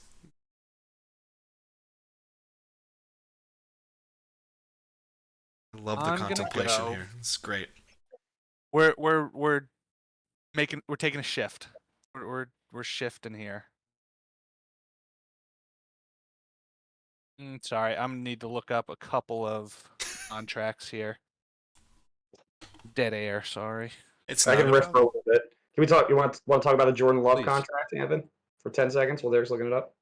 Yeah. Good. Let's start with worth it or not. Let's start there. My mind, yes. But I've been a Jordan Love believer before he panned out in the NFL. So that's fair. I've been biased even before I got fully back on the home team bandwagon. So I would say the thing that was most interesting about that contract was a lot of, like, again, going to Daniel Jones. Obviously, we've picked on a lot. When he signed it, it was top 5 quarterback contract, but everything was front loaded, and the last 2 years have no guaranteed money. This contract for Love is not that way. This contract for Love, almost all the guarantees are actual guarantees, and he's got the biggest signing bonus of all time. So I like what he did. I think he did some really good stuff with less around him in terms of receivers, which is what you want from your quarterback. But man, it's scary if it doesn't pan out. If he's not really the guy, you have no way to get out of this, and you can't just eat this money. I mean, I know we laugh at Denver and being like they figured it out a little bit, but you're gonna see how bad they're gonna be for the next 4 or 5 years. Obviously, you also draft Bo Nix, it's gonna be bad, but. I guess, do you have any concerns? Obviously, I don't think you do, but so short answer is contract good, yes? Contract good. I'm both happy and sad about the guarantees because Green Bay doesn't usually guarantee that far in advance. Correct. They broke their model, which gives me confidence because say what you want about Goody, he's drafted extremely well. That team has been very good with their young players, and their problem with their young players half the time wasn't the player, it was the older guy with the signal calling not wanting to use them. So, and through development, they've gotten better and better. So I think this is worthwhile. I also think maybe this locks you into something later on. If you want to kind of go a reverse psychology angle on it, which I don't think is necessarily great, but you are establishing, we are taking that step from young team to established team of we're going to go kick somebody's ass and we're going to go play and win games. I think Jordan is capable of that. And all the talent was already flashing with the inconsistency. It was just, could he keep flashing consistently? Once he got that consistency, there was no looking back. He did not have a bad game for an entire half of a season. Once he learned, I can just do this, it'll be fine. Once he learned a little bit more of the consistent behavior of a starting quarterback. Half a year is a small ass sample size, but I also already said this with bias in as well. To me, he's proven just as much as Trevor Lawrence in the NFL. And we don't have enough time to get into that. I know we've already discussed it offline many times, but I feel he's proven just as much as Trevor has for that contract, and he's certainly done 2 billion times more than Tua has ever done to earn his contract. That is when you're looking at market plus the results, I will take this Jordan Love contract any day of the week with the guy I'm getting. Sure. All right, Derek, what do you got for us? All right. This might be fantasy football brain and me stressing out and panicking. I'm gonna go DeAndre Swift, and I think he's also very young. I think 24 was his age at this point. I've always been a big fan. I think he's got all the talent in the world. I think he's going to be a good player, and I have a vision I'm going to try and do for this team, which is going to be interesting to see how it pans out. And I think he's an important part of that, and I needed to get him, even if this might be a little bit of a reach for positional value as well as paying running backs. Yeah. I don't think it's terrible. I think I know you're a big Georgia guy, and again, the things that he produced at the college level, the way he's able to produce Detroit at a limited run, he looked a little bit, maybe not 100% like Gibbs, as much as we liked Gibbs, but had some of that, has that burst, has that ability, showed it in Philly. I think it's you need an offensive weapon. You need somebody to touch the ball and be productive. I think it makes sense. You're drafting talent, and even when you're saying I might be going fantasy football brain here, you're swinging at talent. So you're a consistent GM. I have no issue. I was going to take DeAndre Swift. I was hoping he was going to fall because I was just hoping no one's going to take a running back. I'm just going to take some talent late when I can get it, which is why I bit my pencil. I was like, son of a bitch. I have no issue with that pick. All right, you're back up with the Dragons. What do you got for us? Yep. Okay, I feel much better about this team. And what I'm going to do here is interesting also. And I think I'm going to have a little placeholder for a quarterback so I can then go draft one. I'm going to do Tyrod Taylor. I think he is the most... I think we know what Tyrod Taylor is. He is a player who, even at his current age, which is, 32? Uses his legs well. He's not the runner that he used to be, but he escapes the pocket. He can make accurate throws. And, I'm trying to build a very QB-friendly team here with Wandale, Kyle Pitts, Trevor Penning. I want someone who's going to be able to hold the line a little bit. We're not losing 100 games on our first season, kind of what Evan was saying, where first year you can't be the worst team in the world. And honestly, I think Tyrod Taylor brings enough to the team where I am competing in this division with this team. And yeah, I think something you guys all started with was a great veteran presence in the locker room. This brings this for me. Fair. It's a real nice pick. Everything you said makes a lot of sense. I don't have much to add other than this essentially guarantees a strange, horrific injury for him, and a rise of a phenomenal rookie quarterback. Obviously, with the Josh Allen and then the Justin Tommy DeVito. Sorry, Tommy DeVito. You mean? Yeah, exactly. So, a good omen, if anything. But I think you nailed all the pieces on the head. If you are going to take a quarterback that is going to be competitive, this is the one I would have taken. And I think that makes, again, he's not elite enough to maybe steal some games the way Geno could. But again, we'll put butts in seats, running around, throw an occasional deep ball. Okay, there for the 6 wins is where you want to be. Though if you watched Hard Knocks, we certainly wanted to be at 3. But at the end of the day, I think that makes a ton of sense. I also love this because on the flip side of what Brandon's very valid concern for my Geno Smith pick was he's going to steal too many games. You're in the top 3 of the college draft. You can take a Tyrod Taylor as your bridge and just go, I can take this kid who now has to move to the UK and adjust to the NFL, and I can have a veteran guy who's moved everywhere on the fucking planet at this point to still be competitive right away. That's a really smart draft pick to really establish yourself, and I couldn't appreciate. I'm back up with this Ether Zone London team that is so not the way I draft teams, but I mean offensive line is. We're looking again with the Knights. We have a lot of trench. I don't think that's inherently a bad thing, but I think I need to start thinking about offensive production. I think I can get a little bit more of that toughness with this player. I'm gonna go with take a swing on a young player. I'm gonna take Michael Mayer, the tight end from Oakland. I was quite high on him coming into the past year's draft. I think he's a very good tight end prospect. He's got the size, he has the athleticism to be a pass catcher, but he's an effective blocker as well. So worst comes to worst, I can put him in a very run-heavy scheme with Matthews and Wiley and just say, fuck it, let's just run the ball Jim Harbaugh style 80 times and hopefully we can win a fucking game.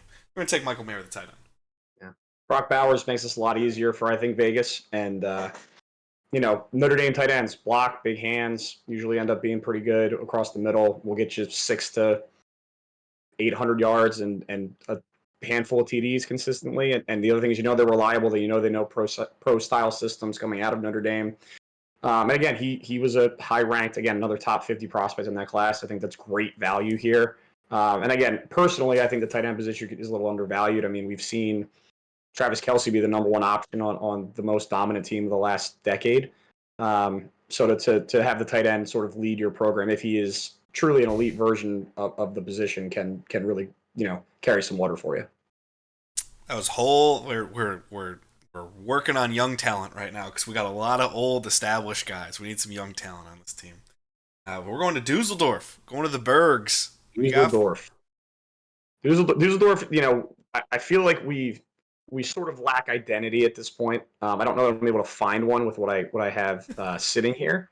But again, I've tried with this one to take best player available, not necessarily regardless of position, because again, I think I would have taken Pitts at 1 if I would. But again, this is a relatively young team, and we talked a little bit about the importance of leadership, and also in a position that I'm a little hurt. So I'm going to take Tyler Lockett here. Tyler has been a quiet,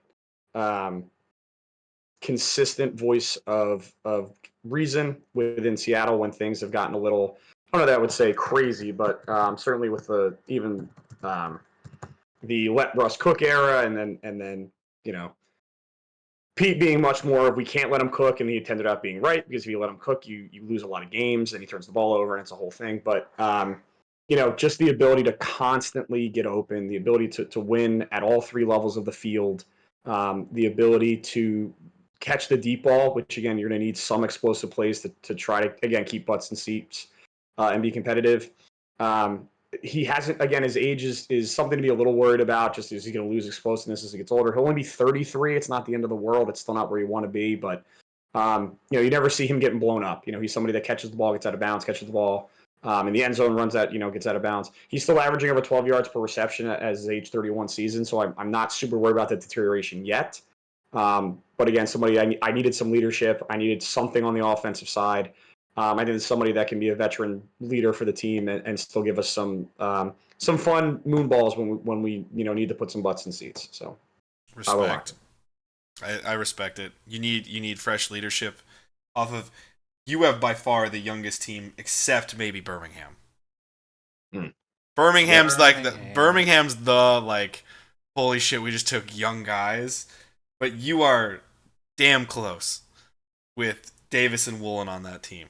I also love the fact of getting two teammates going over there. I'm not, who knows if Woolen and Lockett are like best friends or anything, but they go up against each other. They're probably competitive in practice constantly against each other. That gives a different familiarity vibe to your team. I enjoy that as well. Yeah. I also, the fact that I think Tyler Lockett survived moving on from Russ as well as becoming Geno Smith. We don't know at this point. I don't know what Russell Wilson is. Is he a great player? We all thought he might be, was on track to be a Hall of Fame quarterback, and then has kind of fallen off a cliff. And I think that might, and Geno Smith, a journeyman, who knows what he is. It's to Seattle with this receiving core, and it's not just Lockett. They do have other guys there.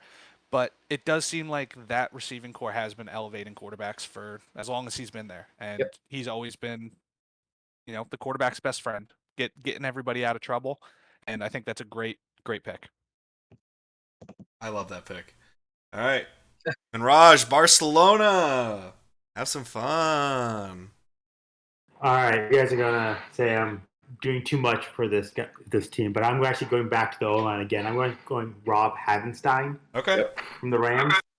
So I mean, my whole offense is based off of Daniel Jones and making sure that he's standing up straight. I think this probably is going to be my last O line pick. I'm of the firm belief that although the unit is important, I think having the solid tackles with the solid center allows you to have get a little bit more youth at the guard position. And looking at the previous NFL drafts, you can still get like pretty starting caliber guards in the mid to late rounds, while getting that in the tackle position is much, much harder. So I really want to get these established players at the two ends. Getting some on defense and other weapons for Jones to get to, I think that's important. But I think being in the position of getting the fifth or sixth pick in the NFL draft, I think that allows us to get like a pretty solid weapon for Daniel Jones, or even a pretty solid defensive player as well. No issue. Again, is that the most consistent team draft we have as a GM? Is Barcelona? It's up there. I think so. It's offensive line, quarterback, offensive line, offensive line. We're doing offense. That's it. I would argue my Monterey team that only has offensive linemen would be the other one. Very fair. Pretty close. It's a good pick. Everything Manraj said makes a ton of sense.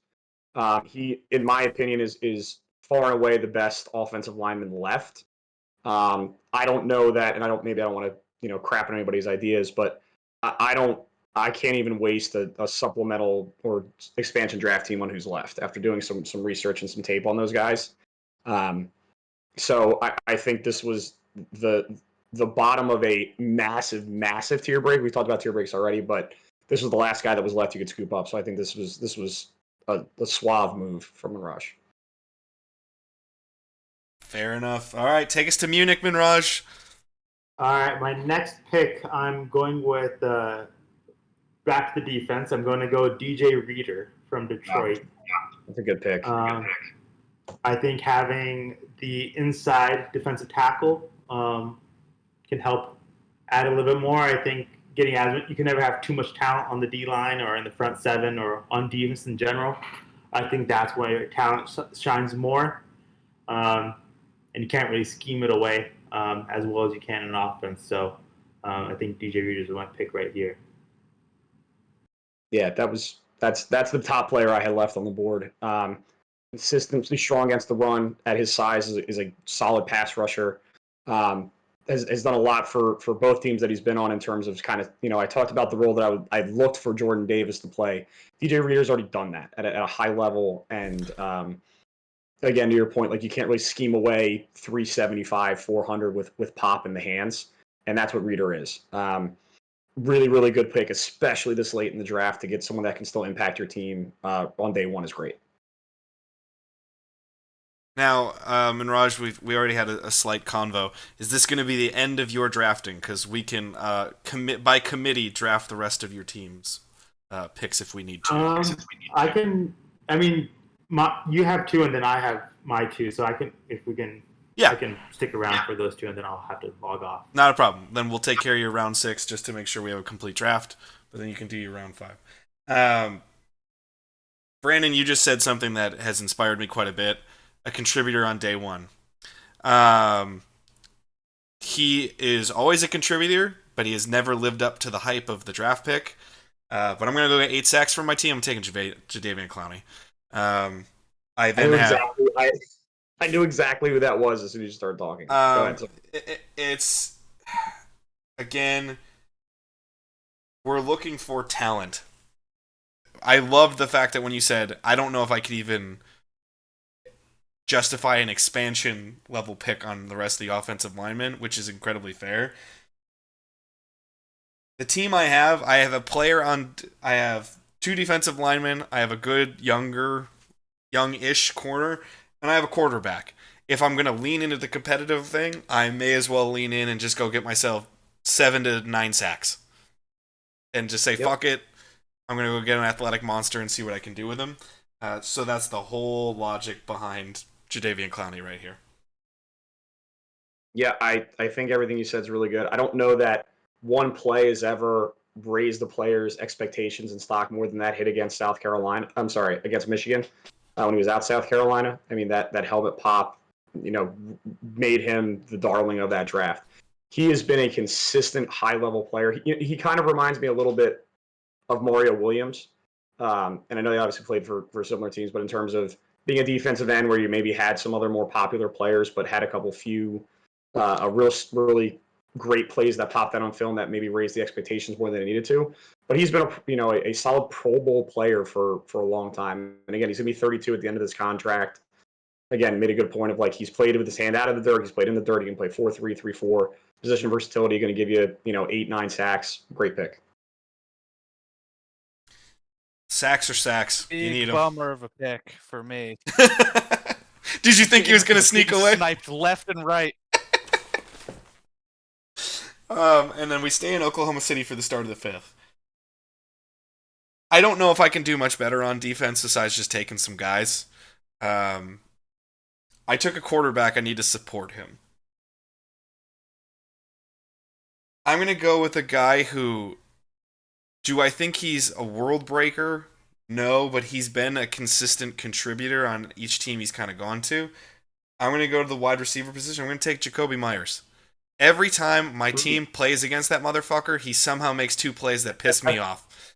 And it's good enough in an expansion draft. When I got Geno Smith, Jakobi Meyers is a guy who can make a play or two and at least give me a contributor on offense. I'm going to go Jakobi Meyers at the wide receiver position for the Twisters. Yeah, I think you hit everything right on the head. Excuse me. At least 1 or 2 plays a game keeps you alive. Something you can win in space. Maybe not the size to play outside all the time, but has played outside and won occasionally. Obviously played in the slot really well. Good pick for this point at where we're at. And also big brain decisions. 4 of my 5 guys, all their names all start with J. Sure. Have fun with that conspiracy theory, motherfuckers. All right, Manraj, why don't you take us over to the Bavarians of Munich to your next pick? So I was going to pick this guy earlier, but then after you went Geno Smith, I kind of decided to play the game theory a little bit. I waited, so I'm glad he's still around. I'm going to pick Deshaun Watson. So I know he's been having a down couple of years from a playing standpoint. But I think looking back and seeing his ability back in the Texans, I think, change of scenery and putting him with Debo can hopefully bring him back to what he was in the beginning of his career. Who wants to take this one? I feel like I've sort of been the first one to jump in, and I want to at least start with that. I'll start with this as a joke answer. Can he even leave the country? We're not sure. So can he play in Europe? We're not sure. Yeah. So go ahead, Evan. I mean, okay. Let me do the football side of it first. Shoulder injuries, lat injuries, inconsistencies from the training staff. He's saying he can play. The coaching staff saying he can't. Vice versa. The money is outrageous. For even if he is a top 3 quarterback, you're still overpaying at that point. All of that is irrelevant to the I don't know any words other than atrocities that he's committed to some of these women that he's worked with. I don't know that I could have this person on my team as expansion. And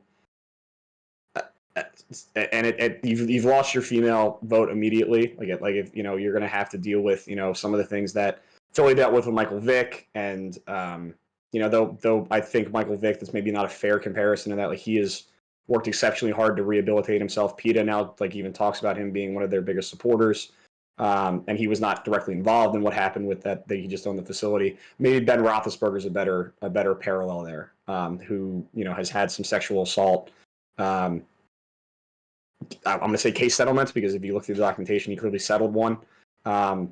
And then got suspended for it. So some of those conversations at a much, much higher level, I think that's going to be a hard sell for your new team to make that work. Talent, obviously, if we ignore all of that, has shown flashes in the past of being a top 5 quarterback.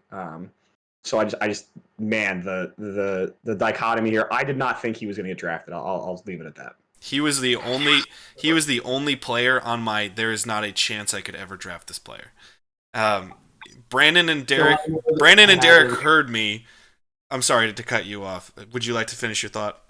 Yeah, so I just want to touch on that as well. I know I kind of want to not. I obviously don't support him. I don't root for him, and I think when I was like looking at this draft, I kind of just focused solely on making my team. I'm not trying. I think I have the privilege of ignoring it. Just being a guy. So I don't know. He's not a player I root for. He's not a player I support. But just in this you're situation, trying to make the best football team available. Yeah, and sure. Exactly. And I want that is very clear. I'm glad you said it. No one's gonna think that you are a shitty person because you're trying to make a fictitious 33rd football team, right? Yeah. He was definitely. I had 2 reasons for him to be on my. There's not a chance I draft this player. One was the obvious concerns that Brandon has already brought up. 2 was the obvious concern Brandon also brought up was I don't actually have a problem when we discuss salary cap stuff early. I don't have a problem taking big contracts because your salary cap starts at 0. You're not like a normal team that's starting and going, okay, we got to manipulate this, and that. You get to start at 0. So you're just whatever, make the best of your situation. However, do you want to be stuck with a $60 million bill for 2 years on a guy that you're not sure can play? Yeah, that's my concern. My fault because I did not realize it was that bad. I assumed that his cap was signed 2-3 years ago, and so I assumed by now it'd be bottom 10, probably expect a $40-50 million cap hit. But after you guys mentioned it, I googled it, and seeing it at 63 is much. It's hurtful, but I mean, again, if I would have Derek Carr over this, but it's just in a weird position, not knowing I won't be able to get a quarterback in the NFL in the rookie draft, given that there's 5-6 teams ahead of me. Really limits that area to get a playable quarterback at all. Yeah, I mean, he is a veteran. He is a veteran who, by all accounts, out of locker rooms, is not an unpopular player from locker room perspective of guys, except for the guys that just straight up say the line is the line and he's crossed the line. Flash of talent, if you can get anywhere near old Deshaun Watson, you've got a shot to win games. My issue is it's been 4 years now since we've seen that Deshaun Watson. So that would be the concern from the football perspective, because I think Brandon has already hit the characters well. But I don't think belaboring this pick anymore helps. But maybe a Deshaun Watson combo can at least be athletic and fun. Who knows? But take us to Barcelona. Take us to that 3rd pick in the 5th. All right. So with them, I'm going to move away from the offense finally. I'm going to go with Preston Smith from Green Bay. Great pick. Yep. Kind of going with the line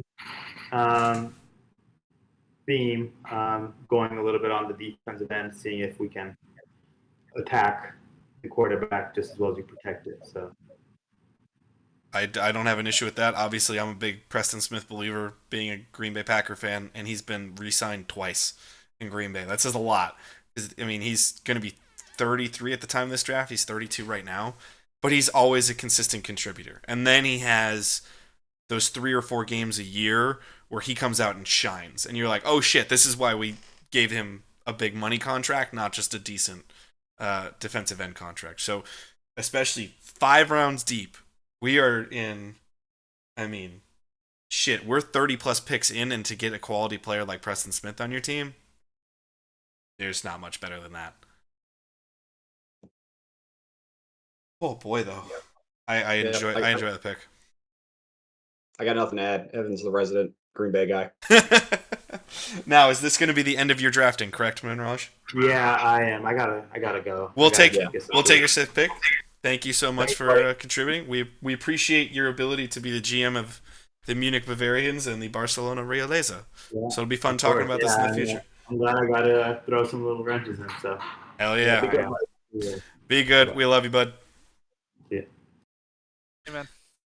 Alrighty. And now that he's gone, we can say his team sucks, right?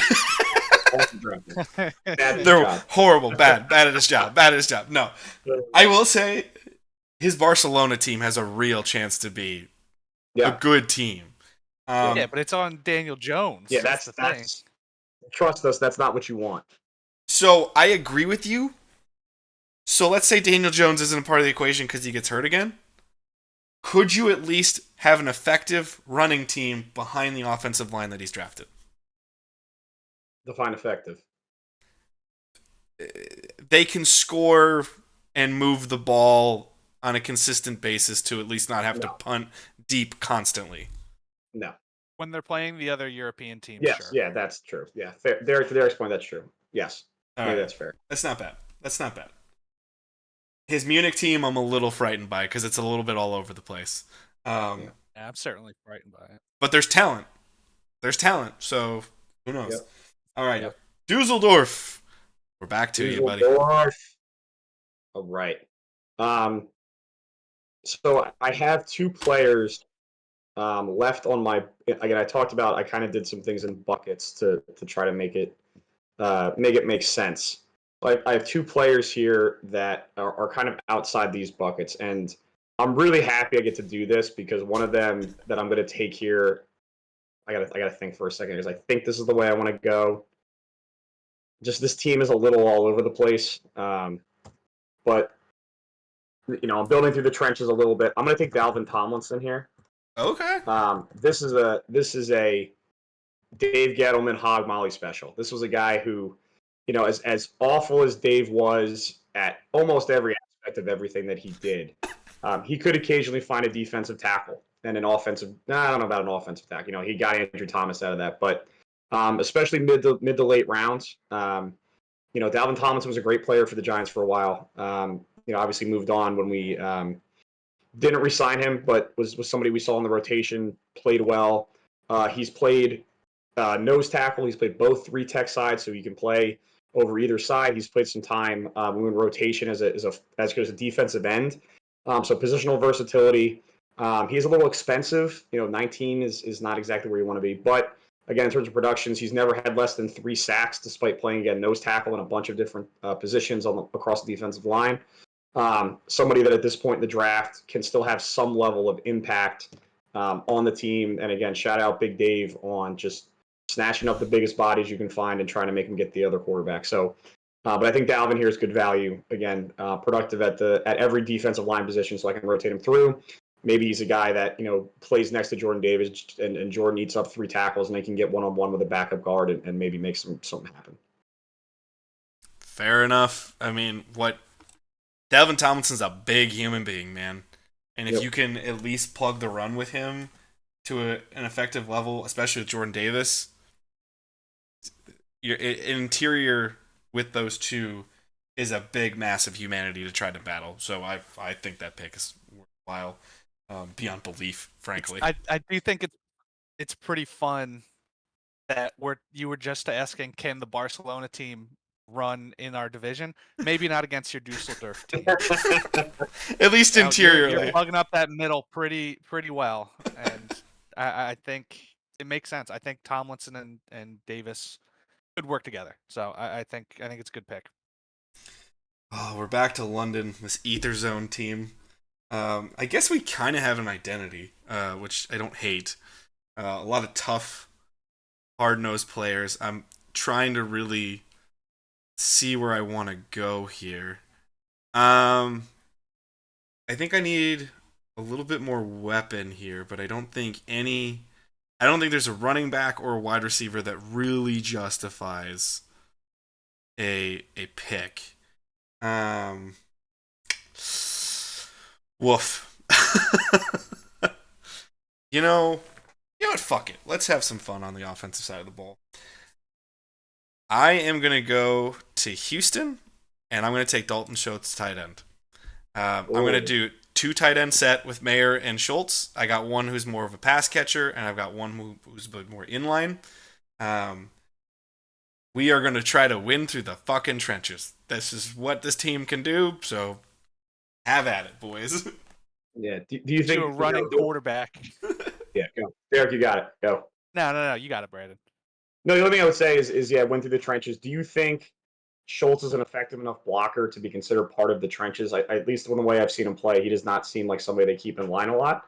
But if you're talking just like being an inline player, obviously that falls through. Soft hands, was a reliable target for Dak when he needed him to be. Obviously, Stroud is Stroud. We're taking bigger shots when we're doing that. But again, a good tight end can be a quarterback's best friend. You've done this twice, actually. You have different tight ends kind of being security blankets for quarterbacks, which again I think is a fantastic thought process there. But again, just wondering do you have any thoughts? It's risk. It's risk because I'm not wowed by his blocking ability. It's there in spurts, against the right person. He's not going to be your super effective blocker on a consistent basis, but can he at least get a couple chips in there from time to time and make something worthwhile with some athleticism? Maybe. I'm looking at the fact that I have a kind of a two-tone tight end set where I have Mayer to be a little bit more big, strong, physical inline blocker, more that consistent style, and I have Dalton Schultz to be able to be explosive and maybe sneak out on a couple of quick out routes, something like that, to get those cheap yards that go from 3 to 11 because you're playing the right offensive scheme. Sure. I'm looking at a defense that has Joey Bosa and nothing else. So I'm a little concerned. But again, we are now where is a linebacker worthwhile? That was the only other position I'm looking at. Like, no one's taken a linebacker yet. And there's a couple good names, but are they worthy of the picks that we're at right now? And so I was like, you know what? I'm just going to take a guy who's proven to be productive, and I'll take Schultz there. That was the whole logic there, frankly. Sure. That makes sense. Birmingham Dragons. Go for it, my friend. Yeah, so you and Manraj actually got me a bit with the who'd you your defensive you were going so Preston Smith and Jadeveon Clowney picks. I think I gotta try and do something similar. And this guy's not too far away from having some really good seasons. And I looked up, surprisingly, is about the same age as Clowney. And I'm gonna go Bud Dupree. And I think I just need a leadership presence. I don't have a defensive player yet on this team, so he's going to lead that defense through old man spirit, and that's about it.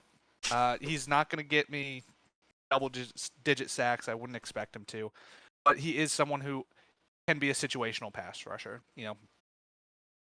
I need some defensive players, and there's not much left. I think this is a really, really good pick. He's not, as someone who's 34 to go in 35, him being 32 at the end of the contract doesn't make him ancient, all right? But, did some good stuff. Honestly, when I was looking at he was in one of my buckets. He was somebody I was looking at to come through. Something he does really well on tape, actually, is set the edge. Like, he may not be the elite pass rusher, and he never really was, the Nick Bosa, Brian Burns. I can win inside, win outside. Come inside and get to the quarterback. But he sets the edge really well, especially in the run game. If you're looking for someone to again have heavy hand, stack, and shed at that defensive end position, or even outside linebacker standing up, he does a better job than I would have expected holding up against larger players. So I think also in terms of that's also an attitude thing, like in terms of like getting in practice and pads and like hitting somebody at the edge. So I think, again, in terms of the leadership part, this is also going to, but he's a productive player. And again, 32 is not a death sentence at that position, especially if you're, winning with strength rather than speed. So really good value here with somebody I was hoping would fall to me in a couple picks. Enough said. He's a veteran presence that is still productive.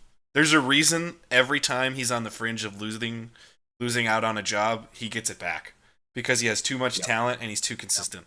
I might not be a huge Bud Dupree guy, but there's a reason every hard-nosed coach in the NFL respects him and wants him on their team. Yep. So really good pick late, Derek. All right. Well done. Toronto Pioneers. Toronto. So I said I had a vision for this team a couple picks ago, and I'm second guessing it already after the DeAndre Swift pick. And I'll tell you what I was thinking, because I don't think I'm going to go that way.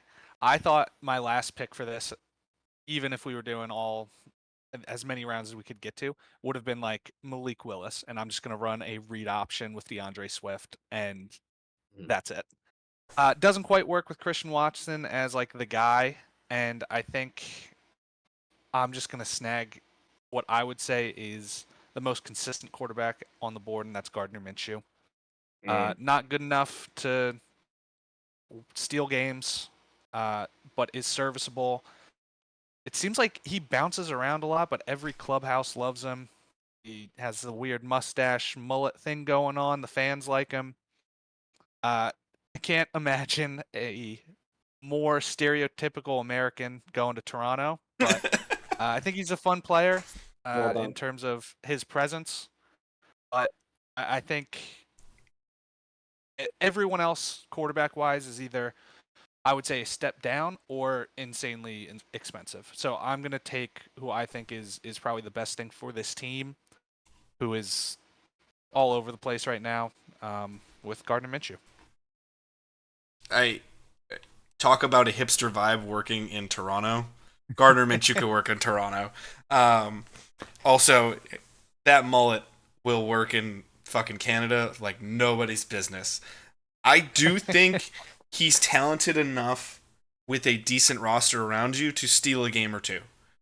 But do you have a good enough roster to do that when you're playing the rest of the NFL? No. When you're playing in Europe against that division, maybe you get one extra win because of Gardner. Yeah. He's just good enough. And that is either the ether zone that Brandon was very concerned about with my Geno Smith pick, or it's just bad enough where you're like, we're within striking distance, baby. We can go get a real quarterback. Plus, you get the second pick in the draft. So Gardner's a good guy to learn under. There's not a lot of, holy shit, Gardner does this really poorly to his game. He's just not that talented to go do a lot of the things that he wants to be able to do. But Gardner's a consistent guy to learn under. And if you're going to have, especially a guy maybe with raw talent like a Shedeur Sanders or somebody else as your top pick in your draft class to go learn under, a pro like Gardner Minshew is a good pick to have. Derek really fucked me here because what I was hoping for is he'd get one more pick because I'm guaranteed the first pick with this team. So I just was like, hey, we can, I built, I think, a really good foundation because it's only been offensive line. We're going to play good smash mouth football. And I get some good protection for it is. And it doesn't matter how many games I win because I'm picking first regardless. So it's a great pick. It's the right pick. Again, same thought process he had, which is like, he's only got to get one pick past me and be like, hey, if there's two quarterbacks I like in this class, it doesn't matter and I'm good. So nail on the head, really good pick. Really fucked me here with two in a row here on the back end. So thanks for that. Glad to hear it. That's what I'm here for. And all right, Monterey Cerveceros. God, he would have done well in Monterey with the brewery theme. Yeah, Gardner would have done really well there, man. Yeah. So, all right, I got one pick that I was gonna make regardless. I guess I'm gonna start there. So this is the last player I had in one of my buckets of sort of give player ball in space and can give you something. I'm gonna take Tony Pollard here. A player who, again, is roughly the same contract as DeAndre Swift. I think they're actually almost in a per year basis, exactly the same. Showed Swift is a little bit more, actually. Is it a little more? I was debating between the two when I made the Swift pick. So okay, yeah, sorry. Well, thank you for clarifying that. But they're both roughly 8 a year, right there. If you're looking at it, it's like 8.5 and like 8.2. Okay, so you're not paying you're not paying out the wazoo for that. A player who is another year removed from the injury, right? Like we were worried about how he was going to come back. Was certainly not himself immediately, but we've shown, looking even at a really elite talent in Saquon Barkley, was not the same when he first came back. Give him another year to kind of recover, be his normal self again. He's shown he's got the burst. He's shown he's got the power. And the other thing is, if you watched Hard Knocks, as we talked about, a lot of GMs more than age talk about touches in terms of how many carries you've got, how many receptions you've got through college, through the NFL. He's got less than 800 touches in his career still. So he's still relatively fresh in terms of the contact he's taken over the years. He's shown a lot of, on those 700 touches, he's still averaging almost 5 yards per touch. I'm sorry, 5 yards per carry. It's 4.85, which is in that elite number. If you're well over 5, almost 4, almost 5, you're being productive with your touches. He's shown a lot in Titans camp so far that they've used him on wheel routes in the slot. Was always a good receiver for Dallas. Makes whoever I take a quarterback get a check down easy, and then I keep him for a couple years. When I do get my rookie quarterback, he's going to be 28 at the end of this contract, so not super worried about age in that one, especially with the low number of touches that he has. So a quarterback's best friend. We talked about being tight ends. It also is we have a really strong offensive line comparatively speaking. And now I've got a running back that I've seen behind, again, an elite offensive line in Dallas. Not that we're saying we're elite, but a productive offensive line in Dallas. Be exceptionally productive. So I'm going to turn it over to you for a second because Derek, again, kind of screwed me there. So I just need a minute or two to rethink here if we want to talk about that. So Pollard is a quality pickup here. You're not breaking the bank with this Monterey team. But another point that I think we kind of the only person who's kind of spoken about big business in his picks a little bit has been Derek early on. This is actually an incredibly smart pick for your market. Monterey is the reason I picked Monterey over Mexico City, which I already talked about in a previous episode, is it is far more American friendly. It feels like more of an extension of the US versus completely foreign, straight up Mexico. Tony Pollard being a former Dallas Cowboy in this market is so goddamn smart because you can pull some of those fringe Cowboy fans over to you and be like, oh, we got a little Cowboy. It's not a stupid pick for a market. Plus, as you said, that I didn't know his touches were that low. I would have considered him had I known his touches were that low. I don't know if I would have ultimately picked him, but I still think it's a productive back with a lot of use just beyond even the field. So I can see the logic here for Monterey. Also, guard, tackle, guard with versatility. I mean, shit, you should at least be able to run the ball. Right. Yeah, that was really the lean in for me was doing that. So. All right, you start the 6th round. Are you ready? I thought Derek was going to say something. I was hoping he'd get in there too. Oh, yeah, I can. I was going to talk a little bit about just Pollard and what he brings on the field in terms of fun. If you're building a new franchise, you want to be watching Tony Pollard rip off these 80-yard touchdowns that he was doing in Dallas. And sure, it didn't work in, what was he, in Tennessee? Is that where he just got to Tennessee? Yeah, he just got to Tennessee. Okay, so it didn't work in Dallas last year too well. But there was a bit of injury, and that can be bad luck. But talk about a fun player when an explosive fun player. I think that's a great pick for watchability of your team. Yeah. All right. And thank you for giving me that opening, Derek. I'm gonna pivot a little bit here. I don't love anything really left on the board. There's a couple players that I think are young.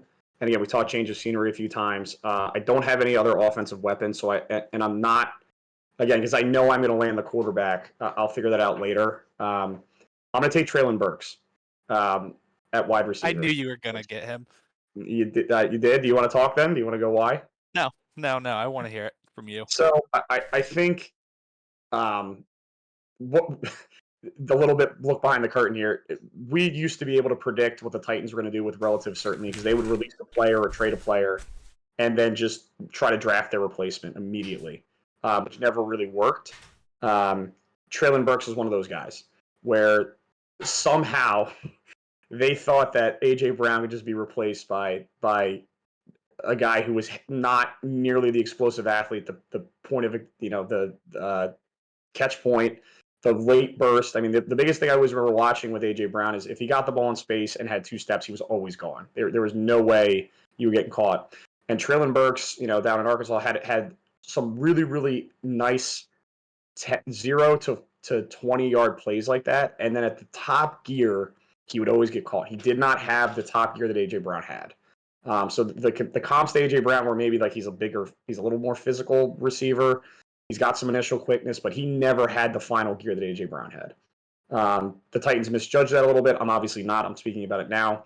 I think he needs to change the scenery. I think he's a big, strong, still catch point receiver who can get you on a slant, can get you 15. I'm never going to expect him to take it, but like a little bit of shorthandedness. He's returned punts also in the past, which I think the way that they're going to change, assuming we get the same kickoff in Europe, I think he'd be even a little bit more efficient in that. You need a little more power, a little more pop than just speed. But again, he's going to be 20. I'm not paying a lot. He's going to be 25 by the end of this. I was picking, and maybe Derek, you can jump off on this because I know the other guy that I was torn between was Rashad Bateman. A little bit more injury history with Bateman.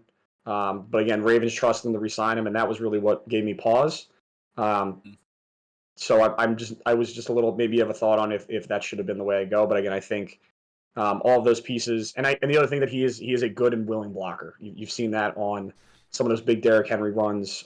He's downfields 20, 30 yards hitting guys. So if we're going to be tough, grinded out football team like we've drafted, you need that too, even if the value is a little less on the receiving end. Yeah, no, I actually think it's a good pick. He was definitely on my board. And coming out, like he also has some injury history at the moment. Yep. But Yep. talk about a guy that a college team needed to get the ball, make their offense work. And that's what you're doing. If you have a Traylon Burks package, you got 10 plays, you call them 8 times a game, and you can get chunk plays, you can convert on like hard third downs. If he can be that player for you, which I think he can be if he can stay healthy, then it's a great pick. It really is just the injury history for me, and I would have the same questions about Rashad Bateman, but it would be a different role and a little bit more reliant on the quarterback that you don't have. So with this Burks pick, everything's going to be pretty close to the line of scrimmage because that's kind of where he does his best work, and I think that fits better with the later quarterback that you're going with. I also love the identity selection here. I'm so glad you brought up the willing blocker. The reason I love Traylon Burks in his draft class was he was just a tough sumbitch country boy. He was just like, I catch the football, I run, and I hit people. That's what he does. And Hunts pigs. Exactly. I wanted him in Green Bay so bad because I just thought would have fitted well. He would have fit in the state of Wisconsin so goddamn well. He just would have had to switch to deer hunting. That's all it was. But he would have fit so well. But the identity of your team being so run heavy with the identity of we're going to beat the shit out of you at the offensive line, and that's what we're going to do. And it's so different than any team you're going to have to play outside of the Chargers with Harbaugh that it gives you a different kind of edge. And then to add Burks there, who maybe a change of scenery can help him become a far more productive offensive weapon than he has been. But a willing blocker is nothing to hold your nose at. I really do like that Burks pick. I thought about taking him, but I was like, I need something closer to a sure thing right now. Whereas if we were getting into round 10 and he was available, I was like, done. He's coming over because of the youth. But Derek, real quick before just straight up, yes, one or the other. Would you have taken Bateman or Burks right there? In this situation, no. I think if I'm adding Bateman to a existing roster, I probably do that over Burks. But with this kind of start from zero, you don't have a quarterback. I'd take. The Minshew thing threw me, and those were the two guys I kind of left on my board. So just curious. So yeah. Alrighty, Toronto, the Pioneers, with their hipster ass fucking quarterback. Hipster ass quarterback. Somebody's got to take a linebacker at some point, right? I think I'm going CJ Mosley. It's a good pick. I think I want a leader on my defense. I just saw like over 150 tackles last year. Like, he's a great player, and he is on that Jets defense, and those guys all really do work well together. And hopefully, it's not just he's a piece of that. He can actually be a leader in a new situation. But in terms of inside linebacker and people that I would be confident running a defense and a young defense, he's pretty high up on there. Yeah, I don't have much. I think you nail on the head. Leader, hitter, lines up, wants to clean it up, need somebody to do it. Good pick. A little expensive, maybe. Extreme value here from the draft standpoint. I thought about taking Mosley as early as the third round, even the second if we were getting. If the draft was going a certain way, I thought about, okay, I can get an impactful tackler with still some playmaking ability early. I thought about him as early as the second, based on where the draft was going. Third round alone, he's worthwhile of a pick over some of our more theoretical picks to where we want our teams to be. Right. He's got that Baltimore lineage, which is really, really important. You need, especially, I think, you took a lot of shots on potential early on. And then to get a safer running back with talent, a safer quarterback, and to get a very safe defensive presence was a really smart balance to end this kind of draft process for Toronto. I love that pick. Yeah, that was kind of the goal. Was I was gonna try and take these shots early, and then I'm perfectly fine overpaying or paying for an expensive player late, because I was honestly hoping you guys would spend a little more, and then I would have my pick of the litter at the end. But yeah, no, I'm very happy with this pick. I mean, my Oklahoma City team's getting paid, so I did what I could for you. My London team also, there's some balance, but a lot of them are getting paid, so I tried. But you're continuing with Birmingham. What are the Dragons going to do with their last pick in this expansion draft? Yeah, really need some defensive players again, and I think going to be another expensive one. I think I'm going to try and shore up the middle of my defense with Sheldon Rankins. Mm. Ooh, didn't love that sound. Yeah, I think he's a solid D tackle on a solid team with that defensive line they have in Cincinnati. I don't have too much on him, if I'm being honest. He was a name that jumped out. I'm getting to the end of my list here, Yeah. and yeah, I think he's expensive and he's solid, and he'll be 31 once this happens, and that's fine. I think it's nailing the head a little bit there. You know, solid is really good at this point in expansion draft. Man, if you'd gotten Rankins 2 years ago, I mean this would have been a round one, round two player in this expansion draft. Just don't know what he has left. Like, just doesn't look like this. And again, like we're scraping the bottom of the barrel again. Sorry to use that phrase twice, but just hard to find talent. And like we know there's talent there, right? We know he can play. I would have considered Billings here. I think I like Billings a little bit more in terms of what I'm looking for. But again, it's not my team. But in terms of just trying to hold your own at the point of attack, be explosive, I think Billings, and it was Billings and then Rankins for me. But I just feel like he's lost a little bit more than some of these other guys at this point. Just doesn't look like the same guy. But again, still serviceable, which again at this point is a W. I wish I had more to add than that. It goes back to the team building aspect again. Solid is solid. Sometimes you just need solid bass players, and if you can, with your Birmingham team, you took a pretty surefire offensive weapon, a risk on an offensive weapon, a risk on a tackle, but you got a consistent quarterback, a leader on your defense, and something solid. That's not bad. Plus, you're looking at the third pick in the draft. You're then looking at a high-end second-round pick, so you can get some talent to infuse there. It's not a bad draft. Yeah, no, I'm pretty happy with the Birmingham team. And sorry to cut you off, but we didn't get to talk about it much, and it's 11:30, so we probably won't. Birmingham would be the team that I'm going to chase free agents with. Yeah. I got young talent, I got shots, sure, but that would be, I think, the team out of my two that would be the team going hard in free agency pretty early. Oh yeah, because it's just not expensive. Yeah. oh yeah. Yeah. Go ahead. Yeah. If Yeah. Bud, I think what is I it? did at the end. I was going to circle back, but yeah, obviously my eighth pick team. I'm going to spend money on defense, and then hope to hit my quarterback. Or maybe I do sign Dak. Maybe I say I built you the same system you had in Dallas before Tyron and all those guys got old on you, and Martin and Zeke and all those players. Hey, you're gonna have a very similar situation here. Come up and let's go win right out of the gate here. The other one, I think I just picked best player available at a random position. Not random. There's some trench play and some corners, but certainly feel better about my first overall pick team also being able to spend and then have them in a landing position, sort of not exactly like the Vikings, but similar to the Vikings or maybe Josh Allen when he landed with the Bills, to have that support system around him. I do think if anyone was going to chase Dak, Monterey's the best place. Again, it's that Tony Pollard factor. You got your big name Dallas Cowboys quarterback. He's going somewhere new. You have money to spend, and you have.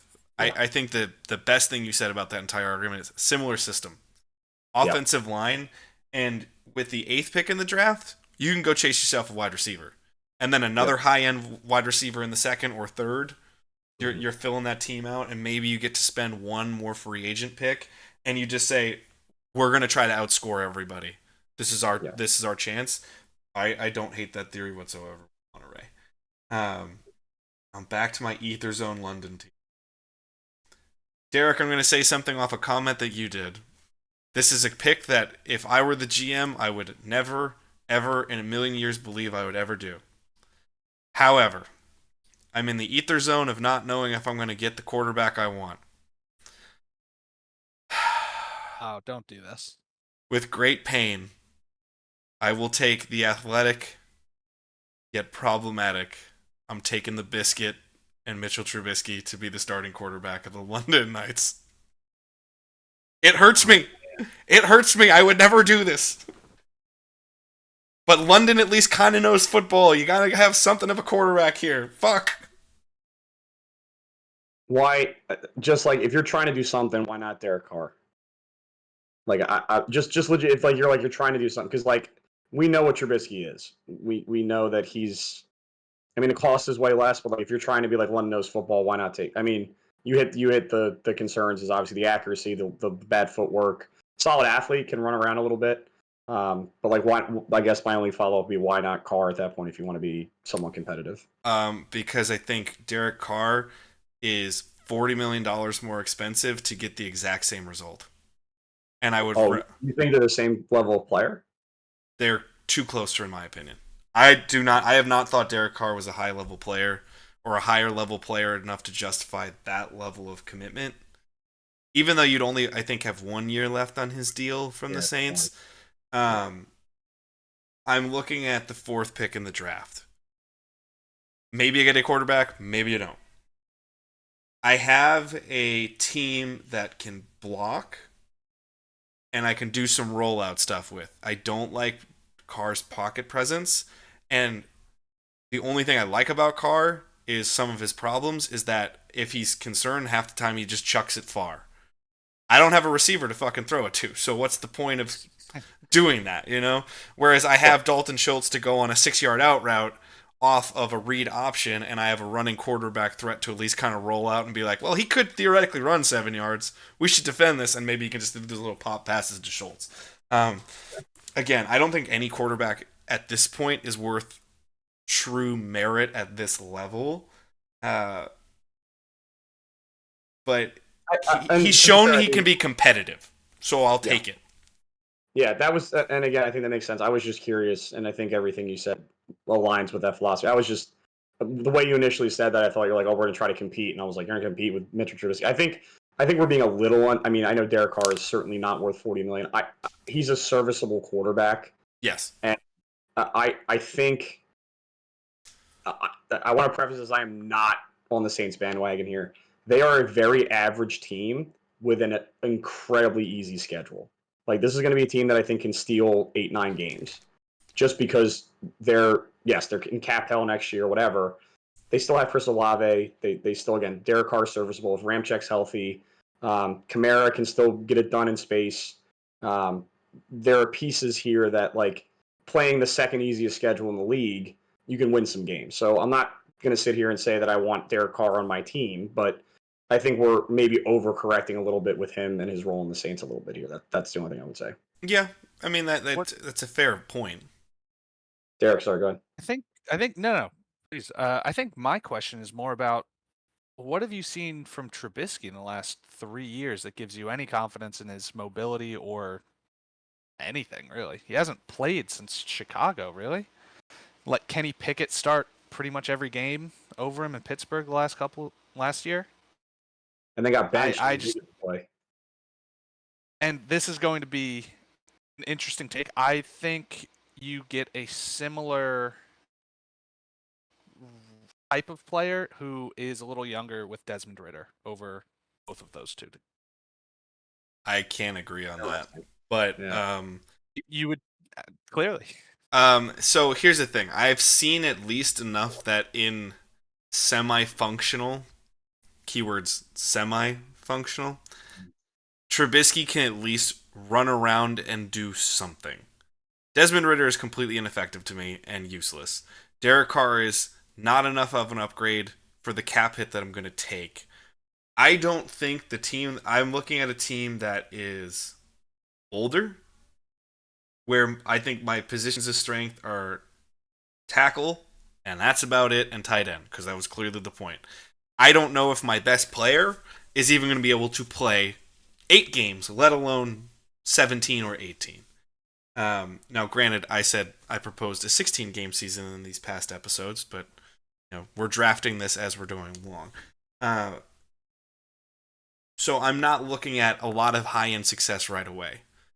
So can I at least run maybe a decent read option style offense with a quarterback who, if we're going to go off of really stringing it along and really try to make this pick work, he does have playoff experience. He does come out and play decently well from time to time when he does get the opportunity, but as a consistent starter, he shits the bed. I don't think there's a consistent starter here anyways, and I'm in a weird ether zone with the rookie draft, so I might as well just take a fucking shot. That was kind of the whole logic. Yeah, that's fair. Yeah. It would have been more fun if you did the. Right. Okay. I was gonna say if you're doing the read option, just do Malik Willis. Really commit to it. I really thought about it, but I was just like, can I justify that even from a play perspective? Even though I would rather have Malik Willis that young and just say, I don't know, fuck it, let's see what happens. But then I also think Malik's best option, if he can't run, is just chuck it as far as possible. And if Dalton Schultz is my only player that can run, I don't know if that's my best option. But I definitely had. I did a previous. I don't know if you guys saw it, but I did a previous episode of the pod where I did kind of like a sample of if we were just one team was entering, and I had Malik Willis in my top 15 players of who I would pick because I need a athletic backup quarterback that can hopefully just through athleticism sneak a game, and so Malik Willis was an option for me. Yeah. So I do want to. I know we got to get moving here, but I want to. When we get to my pick, I'm going to also address Malik Willis, which I think is hilarious that we all did this. But go ahead. Well, you're at Dusseldorf. You're next. Oh, perfect. Great transition. Look at that. Podcasting at a professional level. All right. So I talked about at the very beginning. I said I had a quarterback I was going to target if I wanted to tank. It was Malik Willis. That was the guy I wanted if I was like I'm going to draft and try to just tank this out. And go from there. So that is to Derek's point of like you can just ask him to run around and throw the ball a little bit, but also in terms of you want to have watchable football. Watching a quarterback scramble around for 8 seconds and then throw a bomb that completes one a game will be enough to be like, oh, I want to go and see Malik run, or I want to go and see him just run around for his life and do a Cordell Stewart level performance and just kind of like I was going to use somebody else, but I can't. Malik isn't quite there. But again, at the cost at that level, he can survive behind like a shaky offensive line. He's going to make terrible choices, but still be fun enough to like I can watch this team go 2-14. I think it's funny that all three of us talked about him in that kind of light. But I thought that was funny. Moving on, again, this team I've just kind of stayed true to my board in terms of what I've liked. I don't have any high-level buckets left, excuse me. As I'm sort of looking through what I have left here, man, this is tough. Just take Malik Willis. Just take Malik Willis. All right, I will take Malik Willis. Yeah. Yeah. Which was my plan to begin with. So my hope here is that exactly what I kind of talked about. He will make enough athletic plays to just kind of keep people interested, while also going 2 of 18 for 3 picks and 140-yard touchdown pass and a 30-yard touchdown run. Will allow me to, again, in a situation where I don't have a slotted draft pick, which I do, allow me to get the quarterback that I want. One thing, again, so this, what can you, Evan, just refresh me? What pick do I have for this team in the NFL draft? The NFL draft, you would have pick 5. So one of the reasons I asked about this is I am going to, with this team, I'm going to call Dallas. And I'm going to call Dallas and I'm going to say, look, I'm going to give you essentially a protected pick, which you cannot get in the NFL essentially, except in this situation. It's not an NBA thing. I want Micah Parsons. And I'm gonna offer you this 5th pick, and I'll pay him. I'll pay the guy, and then you can pay CD and you can pay Dak. You're otherwise you will lose him anyway. So look, I'll give you the 5. Maybe you can give me a 2 back or a 3 back. I mean, we'd have to have a negotiation, but I would at least call Dallas. And look, if and there are levels to this thing, right? If you look at the Brian Burns trade, who Brian Burns is a step and a half below where Michael Parsons is. Every pass rusher is, frankly. Sure. Except maybe TJ Watt. And I would argue Myles Garrett. Yeah. But a 2 and a 5 for a step down, and then also having to pay. I think that's the thing that that keeps the cost for me a conversation we can at least have. If I give you the 5th overall pick, and I'm going to pay Michael Parsons 30 million, 29 million, something like that. He's 30 million. Yeah, somewhere in that neighborhood. Have to, yeah. And I think Jerry would think about it. I think Jerry would say, I can draft somebody else. I figure it out. We'll go from there. And adding a Michael Parsons with Woolen on this team is a hell of a start to a defense. And I have the cap room. So that was what I was interested in terms of the reverse order from there. If we're allowed to trade draft picks, that would probably be my call, because I think Dallas is so fucked to begin with. And Mike, I think, is the best of the 3, honestly. But I also think Jerry wants to. I really think he wants Lamb, at least from the conversations that I've heard on his radio show. But you never know with him.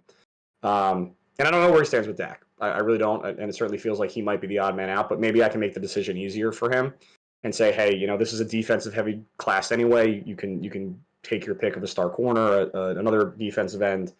But again, I'm essentially guaranteeing you the 5th pick, a top 5 pick, and I'll take this contract situation out of your hands.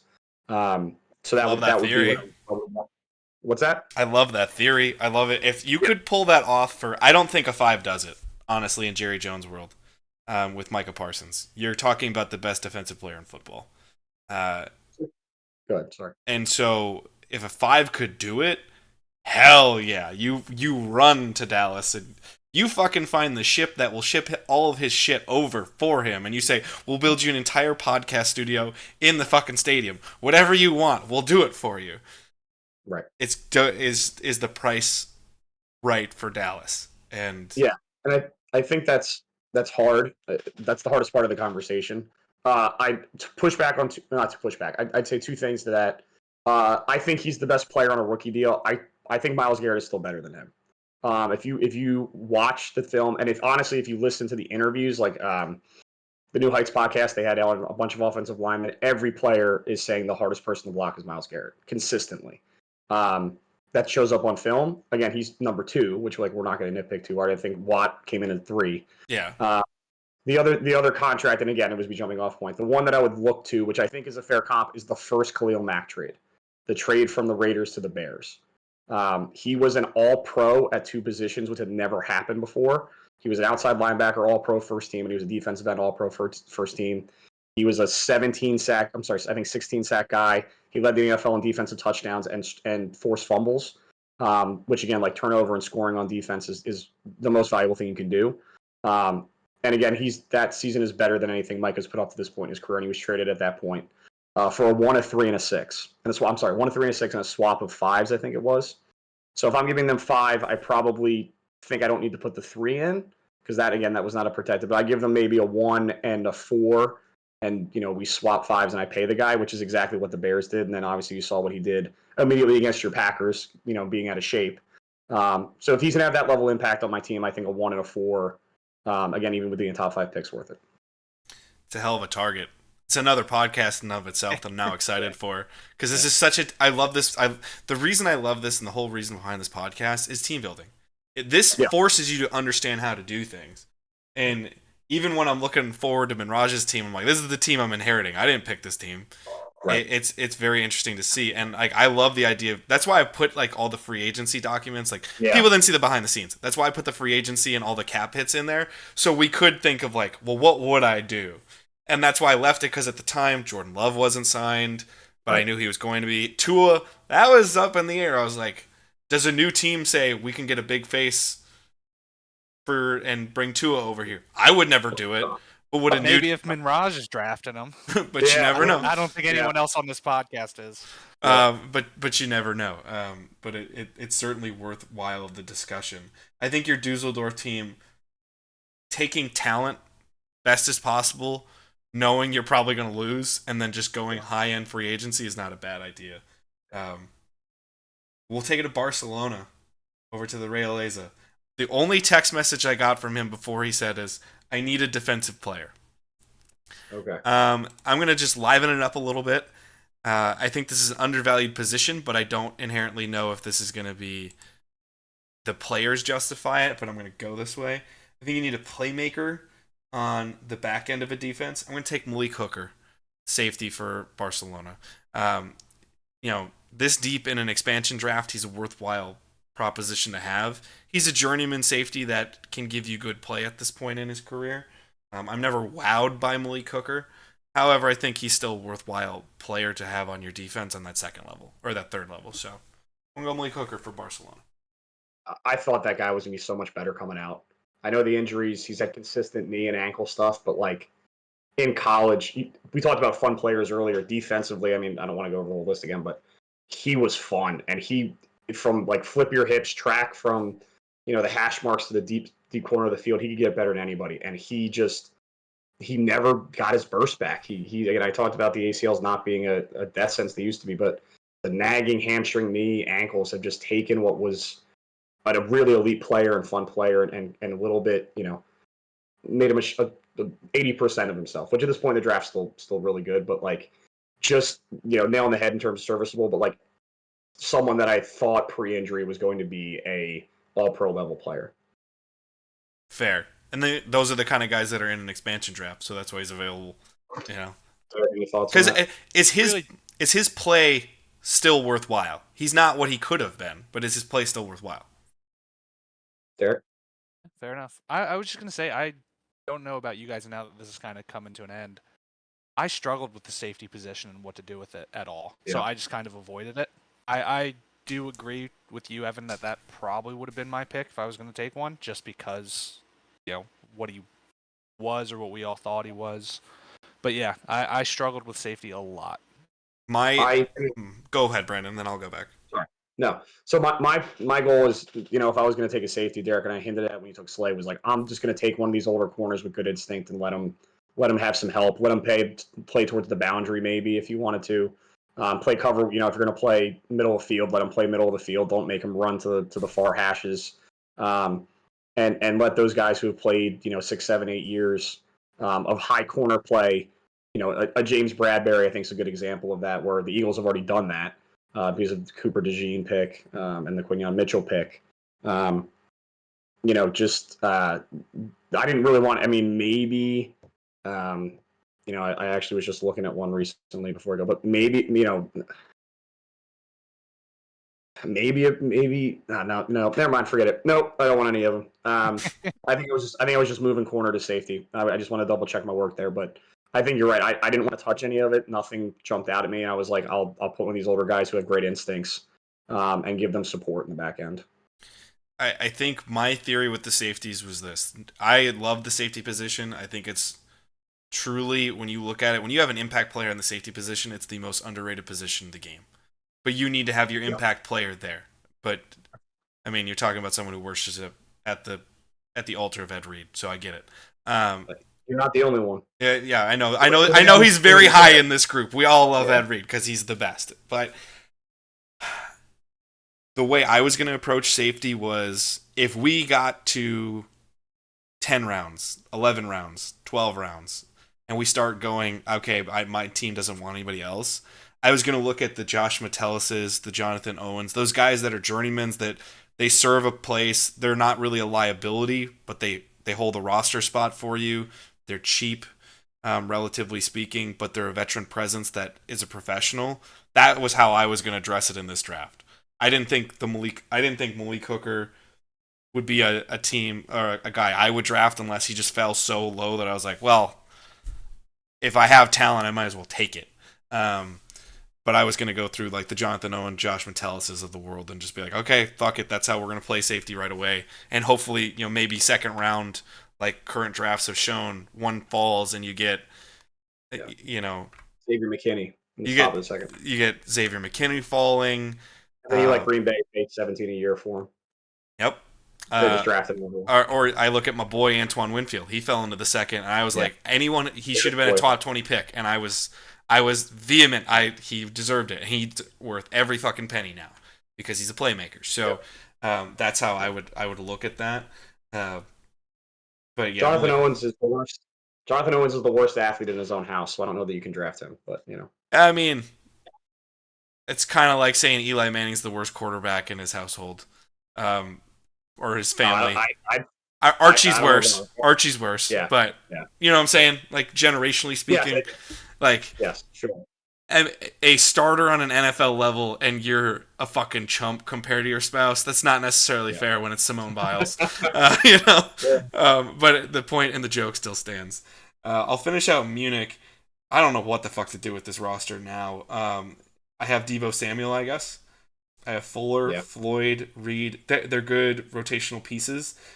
And now I have Deshaun Watson. I got to make the best out of Deshaun Watson for the Bavarians for Manraj. So I don't know if there's a single offensive player worth taking here. But he's done a decent job addressing the defense. So I'm just going to take... I'm going to go to your Giants now. A serviceable player. I'll take Devin Singletary at the running back position. I don't think Deshaun Watson is the playmaker that he ever was in his early years in Houston anymore. But I have a gadget player with Deebo Samuel, and I can get a good downhill running back with Singletary who occasionally can break one. So at least I'm supporting that position of Deshaun Watson. And I'm looking at the 7th pick. I'm probably going to pick a high-end wide receiver in the draft, or I'm going to get a high-end tackle in the draft. So we'll take Devin Singletary to help out Deshaun Watson here. So you're out on Derek Henry? You just said downhill, break it. I mean, that would have been my first thought with those adjectives. It's just more so age and carries. I know Singletary is nowhere near as much as Derek Henry. Derek Henry is a player who I've been proven wrong every year, but Father Time never loses. Yeah. You can delay it, and he's delayed it a hell of a time, and he deserves a lot of credit for that. But I just couldn't justify. I mean, the only other thing I would say is it could be a really smart pickup with. You could have kind of a triplets situation of name, not necessarily of play, but of name in Munich, where Munich has had some experience having some football there now, and you could say, hey, we got a star quarterback, allegedly. We have a star receiver, allegedly. I think Deebo's definitely your best player. And then you could say, hey, we got a star running back. We got we got Derrick Henry. So that would be business-wise. But I think if you're looking for best player available to help your team, I think Singletary might be a better bet than Henry at this very moment. Yeah. Yeah, I just think adding like a year or two onto the ages of the running backs makes it so hard to really feel confident in any of them. I would have said either Singletary or Zach Moss for a similar reason. Not a whole lot of wear and tear. I've never really been a Zach Moss guy, but when Jonathan Taylor wasn't playing, he was pretty good on the Colts. He was. there are better players than both of those two with Derrick Henry, Austin Eckler, maybe Joe Mixon if you want, but just add a couple years or a year on to those guys in age, and you just have no idea what you have. So Yeah. I don't hate this pick at all. It's scary to think what could be with a running back in 2 years, because in a blink of an eye, their career could be over. And it's not like other positions. The second you lose that burst at the running back position, you're pretty fucked. Whereas even a wide receiver that loses their burst can usually become a possession receiver for a year or two that's effective. So we're ending the draft with my Oklahoma City Twisters here. I have the start of a defensive base. I've already made my bed that I have to make this team competitive. Woof. So what's left to make it competitive? You give me your roster. I wasn't able to keep up with everybody's. So Jonathan Allen was the first pick in this draft. Wanted a captain, wanted a good situation player. Jamel Dean, Geno Smith, Jadeveon Clowney, Jacoby Myers. I'm between two players. I think one is going to be crazy. Fuck it. I'm just going to do it, though, so then I can get every level of my line done. I have more of my consistent edge player. I have a decent corner, and I have a good player in front of him. I'm going to take a thumper in Alex Anzalone at the linebacker position. He's a tryhard, and sometimes you just need a fucking tryhard. But he's a kneecap biter that, you know, our boy over in Detroit loves. So he's a thumper that's due for 80 to 100 tackles a year. So I just need that fucking presence. I'll take Anzalone as my last pick. Best hair of what's left in this class, for sure. That is also true. So it Very does jealous. It does break my entire theory of just drafting players that start with a J or G sound. However, he's got a cool enough name in Anzalone that we can make it work. But again, I've addressed with Oklahoma City defensive tackle, defensive end / outside linebacker with the edge and Clowney. I have Jamel Dean at a corner position, and then I have a thumper on the inside. I think I can at least compete with that level of defense, especially in a division with Arizona and Seattle, and then maybe I can catch San Francisco once every 5 years with Kyle Shanahan. But we'll have to wait and see. What do you guys think about that last one? I think it's bad. I think it's bad at his job. I think it was a terrible, terrible pick. No, I'm just kidding.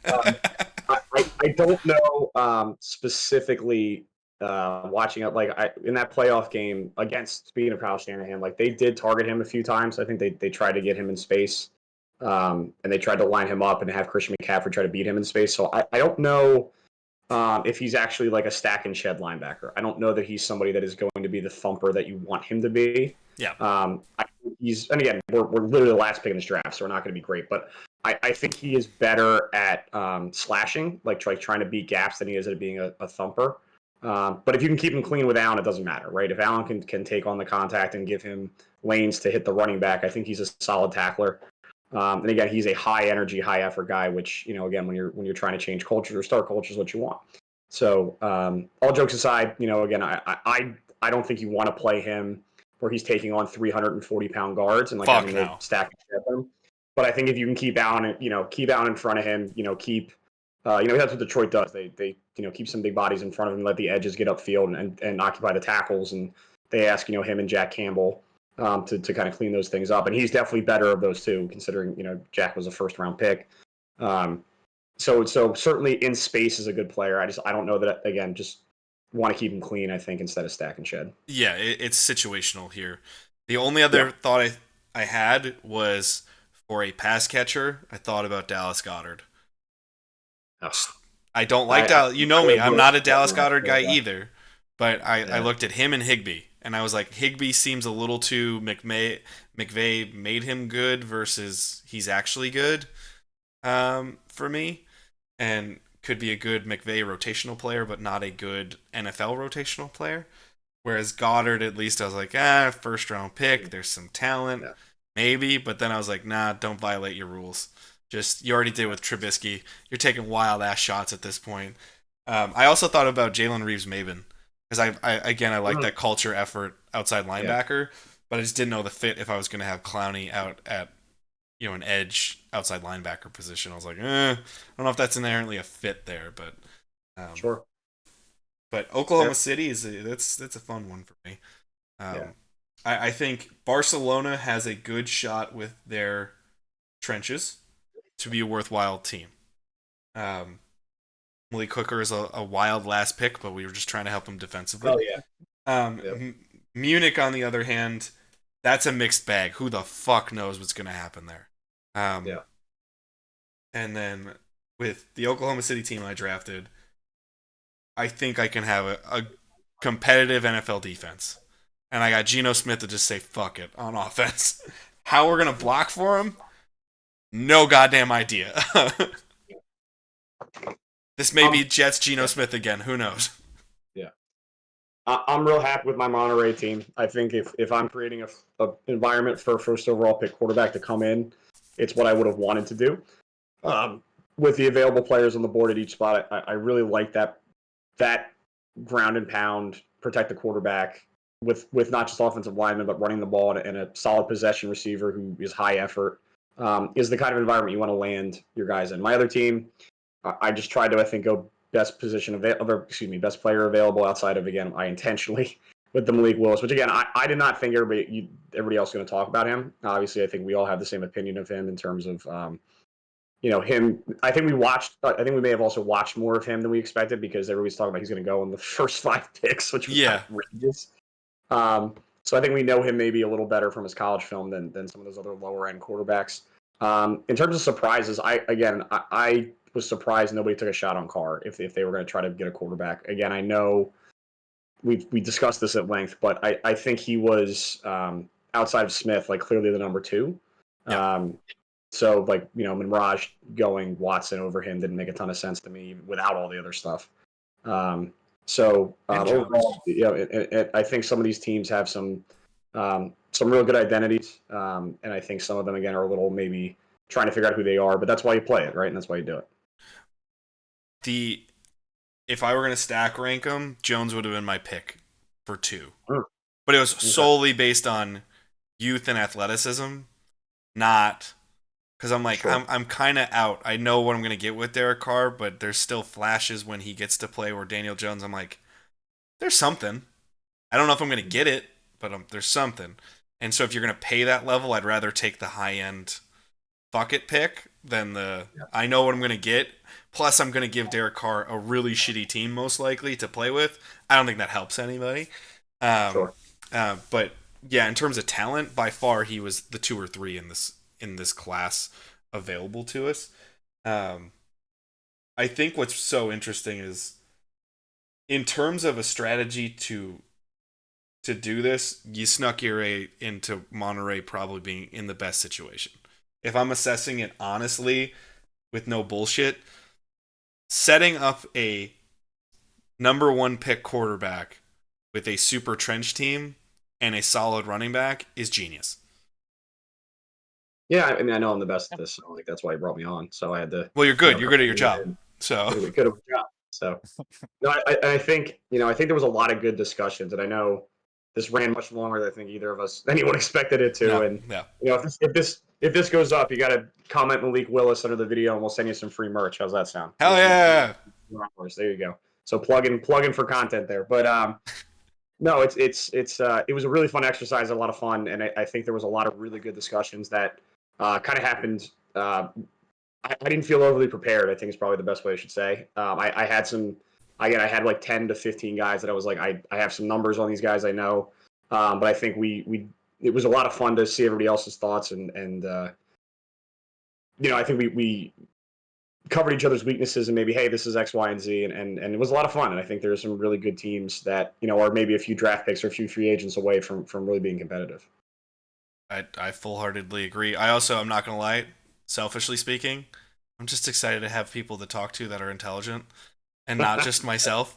But sure. I've brought you both up actually on the podcast. But Brandon, you make an appearance without being making an appearance almost every day because I'm like, I need my guy.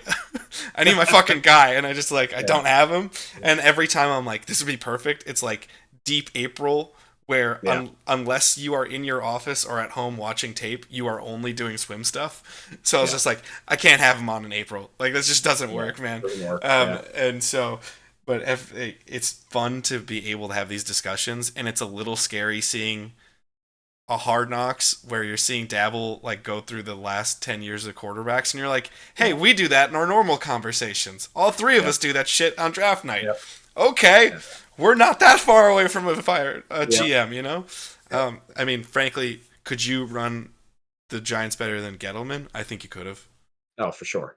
There's not a question. Derek could run it better. My Abby could run it better. Your wife could. You could get a blind. You get a blind chimpanzee to throw darts at draft picks, and you would do better than Dave freaking Gettleman. And you know, we have a lot of fun at his expense, but like the inability to grow and learn and understand the shifting nature of the NFL under his feet.